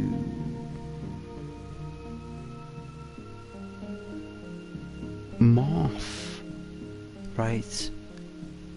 Like, it morphed. It's as if I went from being 3 years old to then, like, being in school. So, like, the way my memory, like even how I remember it, like, from a perception base back then, I remember, like, being on the beach, and then, like, time, like, I don't know whether, like, if I fell asleep that day and I woke up and my brain just can't restore the RAM or of the light that entered the mind, or the sound, you know, like it was just like an overload for this human, that actually keeping track of your actions and what's going on is extremely difficult. So your brain kind of records certain elements in your life that's worth recording, like special, like your brain knows it is because of how you feel, right? Because you're a child, right? And all of a sudden I remember being on the beach, right, Natalie, to being, like, in school, and I'm kind of, like, near enough, like, maybe a year older, maybe 2, I don't know, like, but the memories are so fragmented, even then, trying to keep up with it all was, like, so difficult. And the only thing, like, you kind of remember best, well, for me anyway, is, like, Christmases and Easter and Halloween and birthdays. And I always remember my first Halloween, right? Like, my first proper Halloween.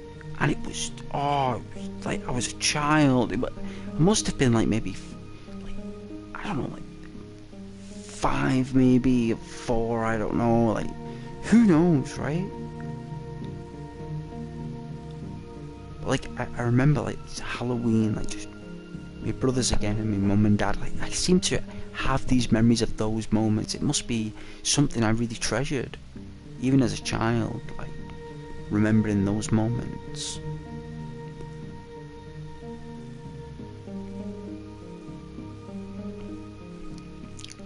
That's amazing. You remember that far. It is actually. I am very fortunate to remember it.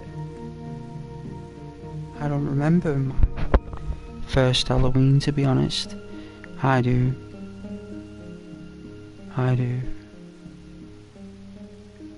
Very special. I remember my first proper Christmas as well. Like where I was like jumping up for joy. Like with excitement. Uncontrollable excitement. Like nothing can top it. Nothing. That must have been the most exciting time of my life. Was Christmas. The lights, family coming round, guests, friends, the knocks at the door, the dogs coming in. Because we never had a dog, you see. Never had a family dog. I was gutted about that. I had everything but the family dog, right? But I tell you, whenever a dog came, oh, it was a big deal for me. Oh, like I just like loved any dog coming round.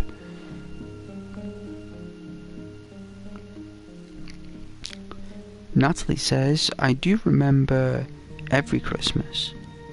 I love that time of year. The toys and family. Yeah. That's what I'm saying. That's what I'm saying. Like, the tree, the lights, family, the presents. Like, but the thing is, the presents is the penultimate, right? It's like the ultimate thing. It's like the thing that makes it Christmas, right? But it's the day itself. It's not only the morning when you wake up and see it all. It's the actual day, isn't it? Itself, like this long day of playing with your toys and having so much fun for the next 2, 3, 4, 5 weeks. You know, these toys will last you for years to come, and more toys to back it. And it was more or less as well like school as well, like the festivities in school. So like all the Christmas plays, the events, your friends getting excited for Christmas as well, everyone talking about it. No one does that anymore. It's like, oh, how many hours have I got to work? How many hours can I get done for Christmas? You know, like, oh, I hope I get Christmas Eve off. Do you know what I'm saying? Like that's what we talk about now. we don't talk about, oh yeah, like Christmas in general. Like it's just like, oh, do we get Christmas Eve off? Do we get Boxing Day off? Do we get like New Year off? You know. But like back then it was like, who cares? You know, it's like my world. Where now you're like, oh, like you're actually watching other people enjoy Christmas. That's your Christmas present, watching other people enjoy Christmas.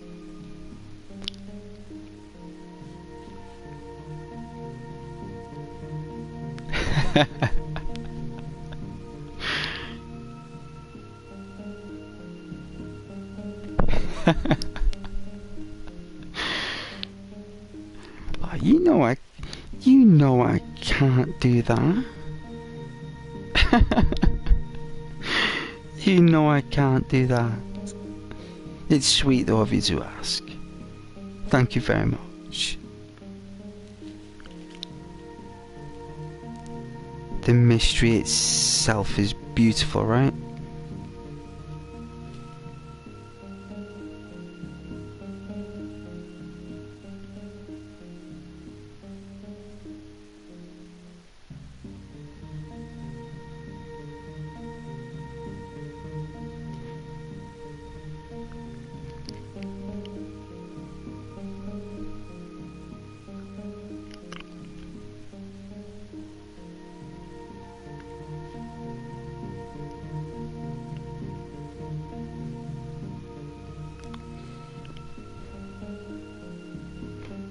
the wonderful thing about YouTube, Natalie, is that it's the community, right? So if you read the description on the channel, I know no one does it, like really, like not often. It's a big ask, isn't it? You know. But if you read the description, the channel says 18 plus. So if you're asking how old I am, the closest thing I can give you for YouTube policies is that I'm over 21. So it's like 18 on the channel, yeah. So it's like over 21.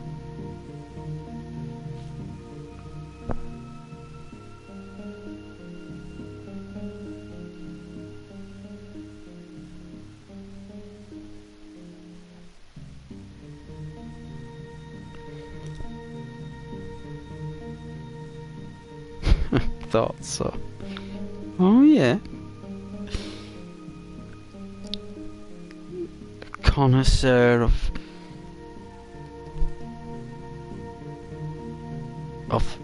the amount of years an individual has been on the planet. Exceptional. Oh yeah. Oh, you've been very open. You were born in 1999.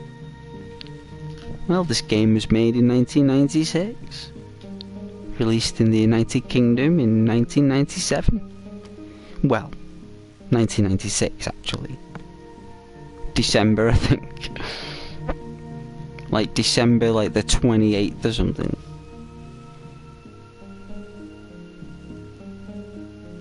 But I'm glad you're enjoying the ASMR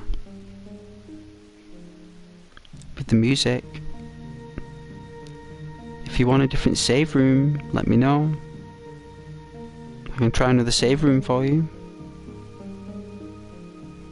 But if you're enjoying this one, I think you guys are enjoying this one. I think you are.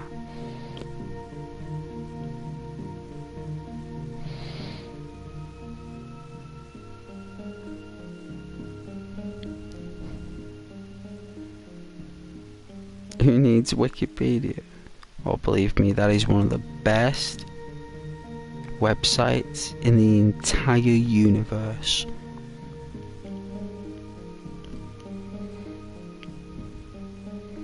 You used to have to go to the library and get those books. You had to literally go to the librarian. So you had to physically get up out of bed. You had to get the bus to go to the library. You had to have your library card, go into the library, speak to the librarian if she was available, and say, do you have encyclopedias on such and such? And she'll say, well, I can bring you to the encyclopedia section, you can have a look. And then you'd have to go to the encyclopedia section, and you'd have to look through each book. You'd be looking at like O and stuff, and P and Q and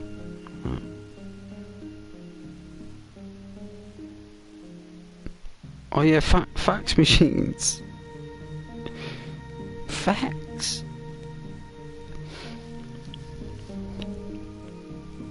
Gotta love fax machines. They're still used today, them. Certain networks.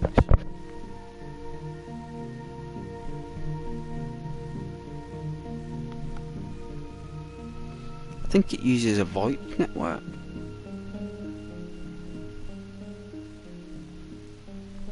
People would actually prefer a fax now. You know what I mean? Like all this digital stuff, like people would actually prefer a fax. You're like, I'm gonna fax you over this. Like it's like, but I don't have a fax machine. You know, like they need a fax machine and they need to be on the network. Wouldn't that be so cool that fax went boom again? Like everyone started buying fax machines. Like wouldn't that be crazy? Like fax machines going for like 600 quid. You know, like even though like no one would even think about it now. Imagine if they did. Like they just did.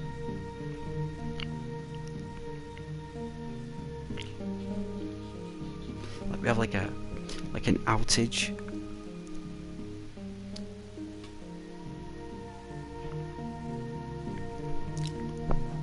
I do love facts. There was devices called palm tops.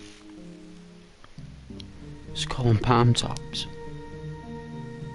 Before smartphones.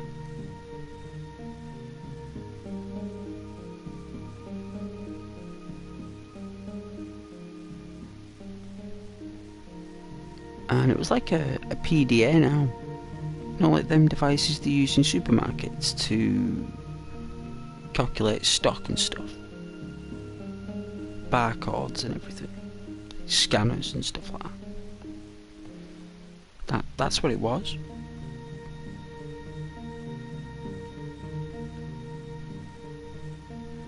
Palm top.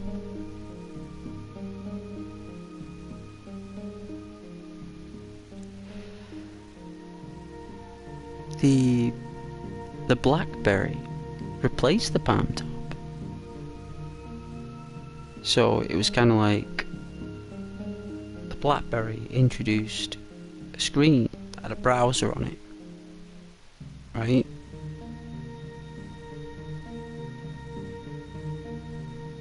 That had its own messaging service. How good's that? And WhatsApp took over the whole thing. WhatsApp. That's what did it. WhatsApp allowed anyone to communicate with anyone all around the world as long as you got an internet connection for free. Like, how good's that? How good is that? that's like the best thing since sliced bread, Natalie. Best thing since sliced bread.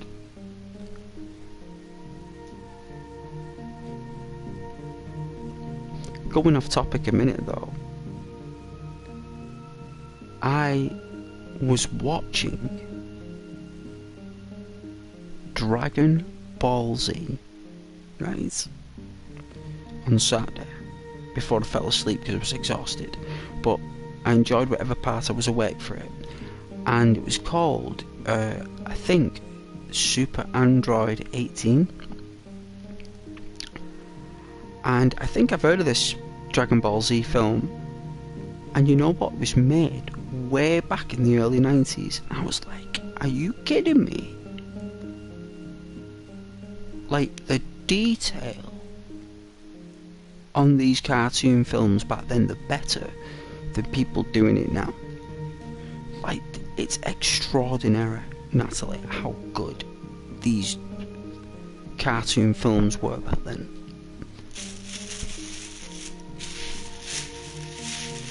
Extraordinary.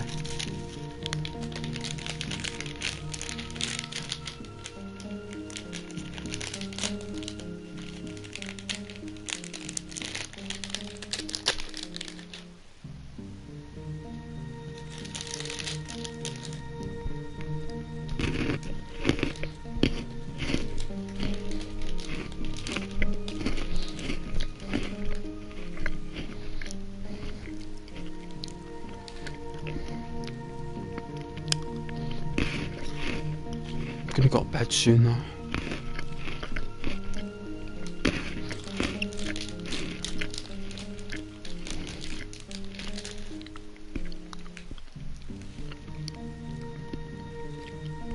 I appreciate everyone's comments and views though.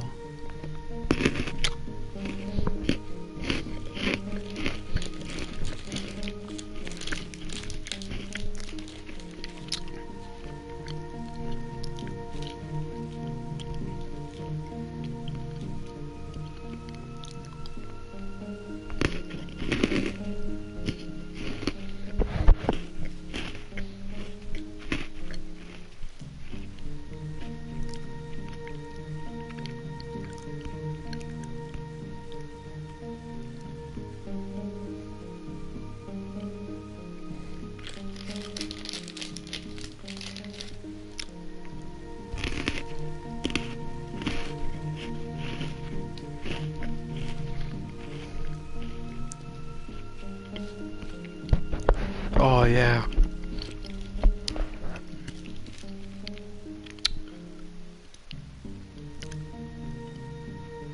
Because the channel is so small and people have accepted my munching on the mic that nobody cares. Nobody cares. Even when people were complaining, like I think like one person complained once in the chat, they were like, and everyone just told him to shut up. They just said, listen, this is the channel.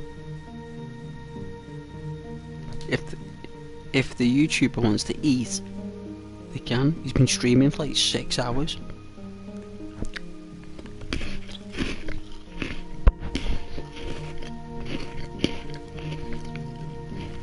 And I was like, it's cool. It's all good.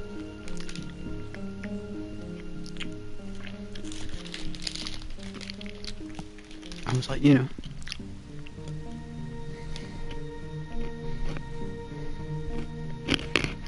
Some people genuinely don't like it. Some people like the crunchy. You know, on the chocolate eating. Some people like it, some people don't.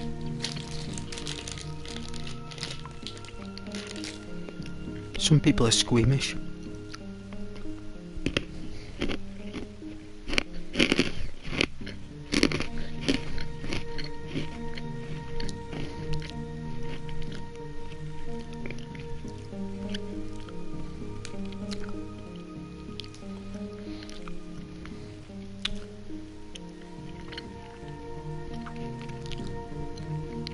Oh yeah, you don't mind it. I thought you wouldn't. Because you know why, Natalie? Because you like the channel and the YouTuber already. And even though it's been a quiet night, you know that the channel has heart. And that's a rare thing to detect that.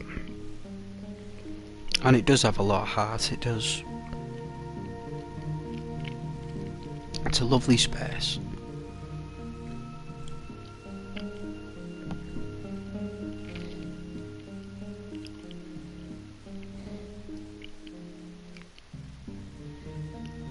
Some people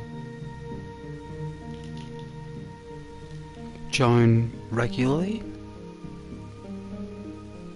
Some viewers join rarely. But when they do, it's lovely. Some of my friends all join in heaps.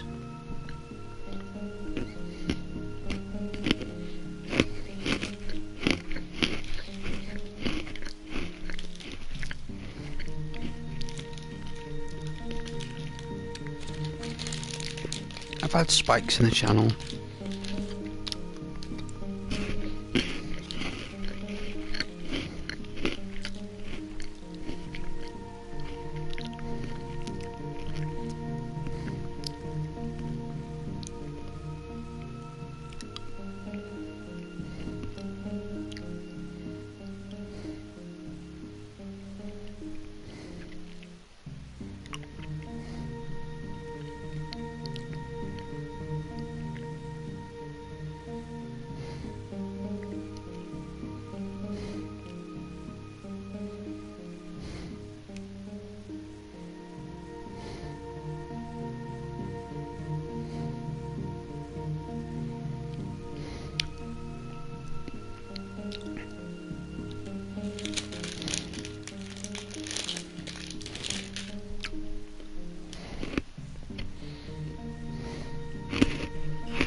Oh yeah, everything takes time. Oh yeah.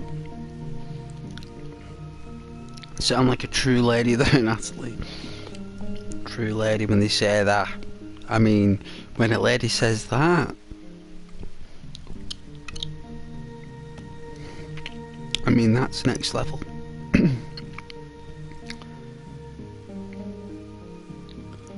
but I keep growing. Well, considering how much you've adapted to the channel's space in these past hour. I don't know what channels you've been on, Natalie.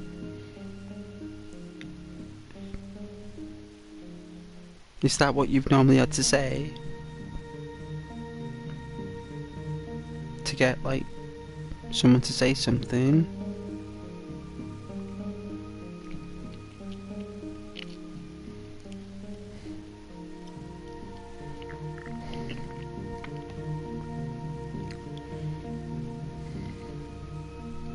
Hey, Shaw.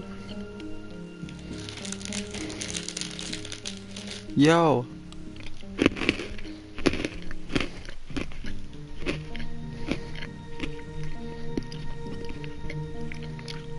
How's your day been, Shaw? It's been good?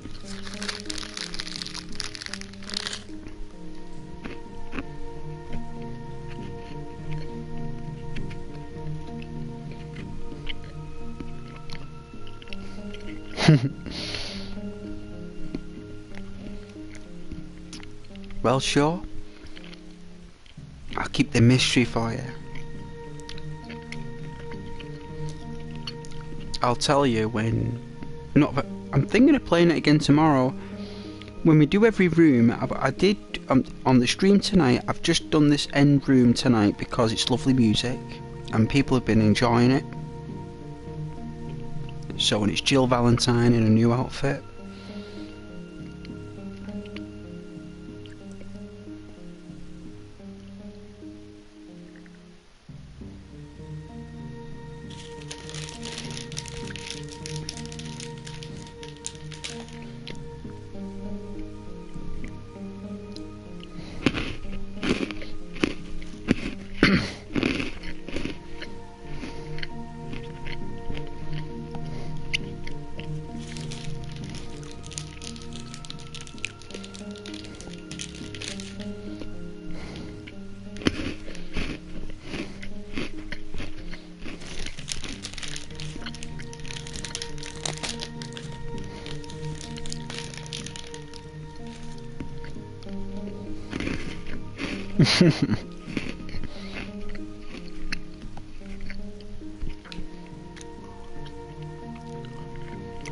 It's all good, show. It's all good fun.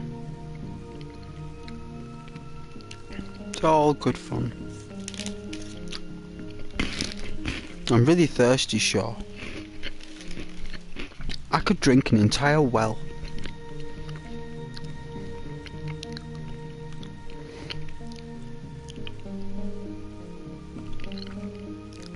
I've work tomorrow, so I have to go now.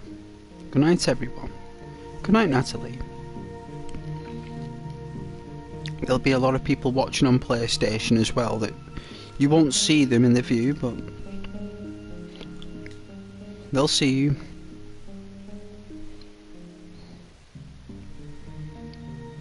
Yeah, good night, Natalie. We'll see you again soon. I stream every night. Don't forget to subscribe, like, and share if you must. Your viewership is much appreciated. You good night and God bless, okay?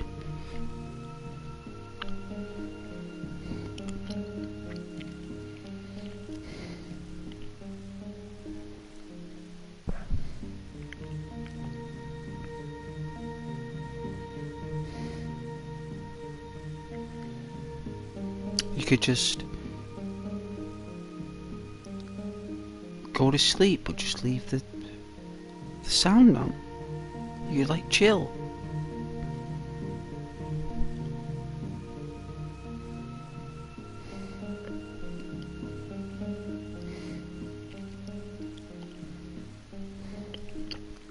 Yeah, good night from Shaw as well.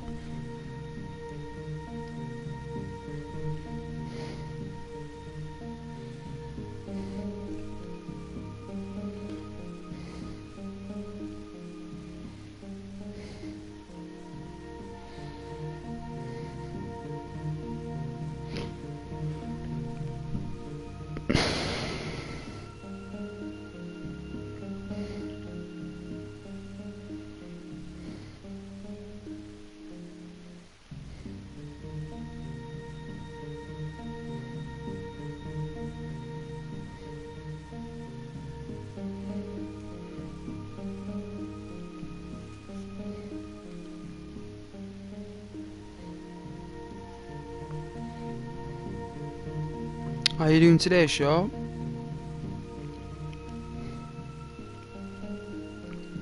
Oh yeah, it's like Sonic the Hedgehog. Oh yeah, the Amy playthrough.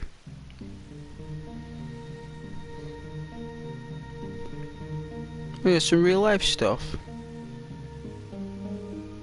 Grand Theft Auto.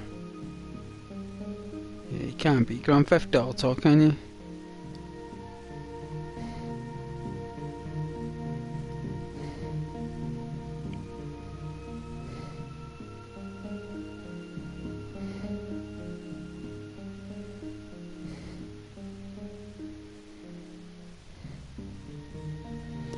Thought that was Super Mario 64 there.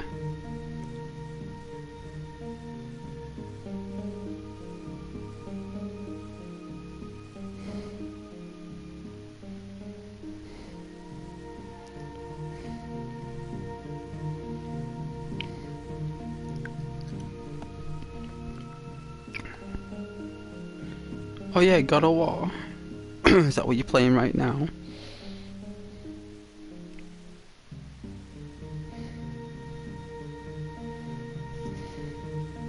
Well, the original God of War 2018, quite a decent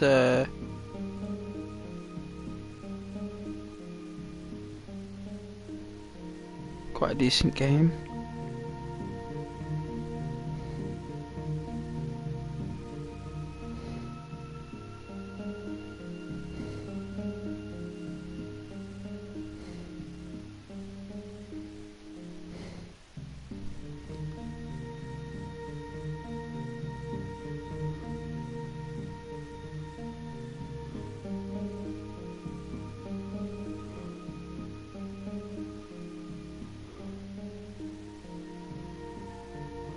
Oh yeah, Ocarina of Time.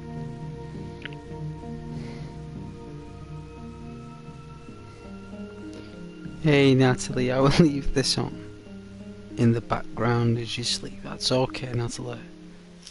You can do whatever you want. I'm going to bed soon myself. But I'll stay up for my viewers. I know I might get some last minute hellos from people who might get in from work late. Some people are busy, you know. Some people are watching other channels, spending time with family, working, playing games. It happens. It's all good.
Lara Croft, eh?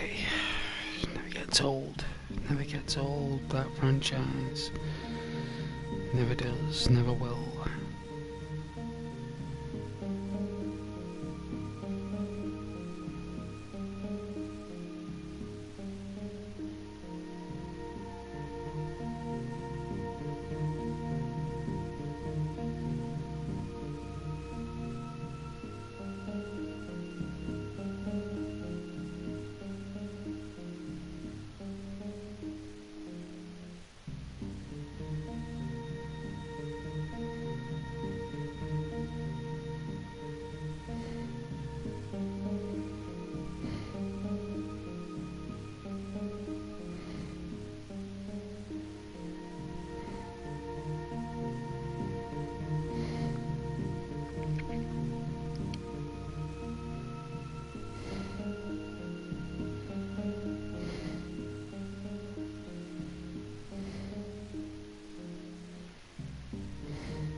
Well, it has been a pleasure. Good night and God bless. I'm gonna go to bed. Take care. I'll see you tomorrow in the next stream. Thank you so much for watching.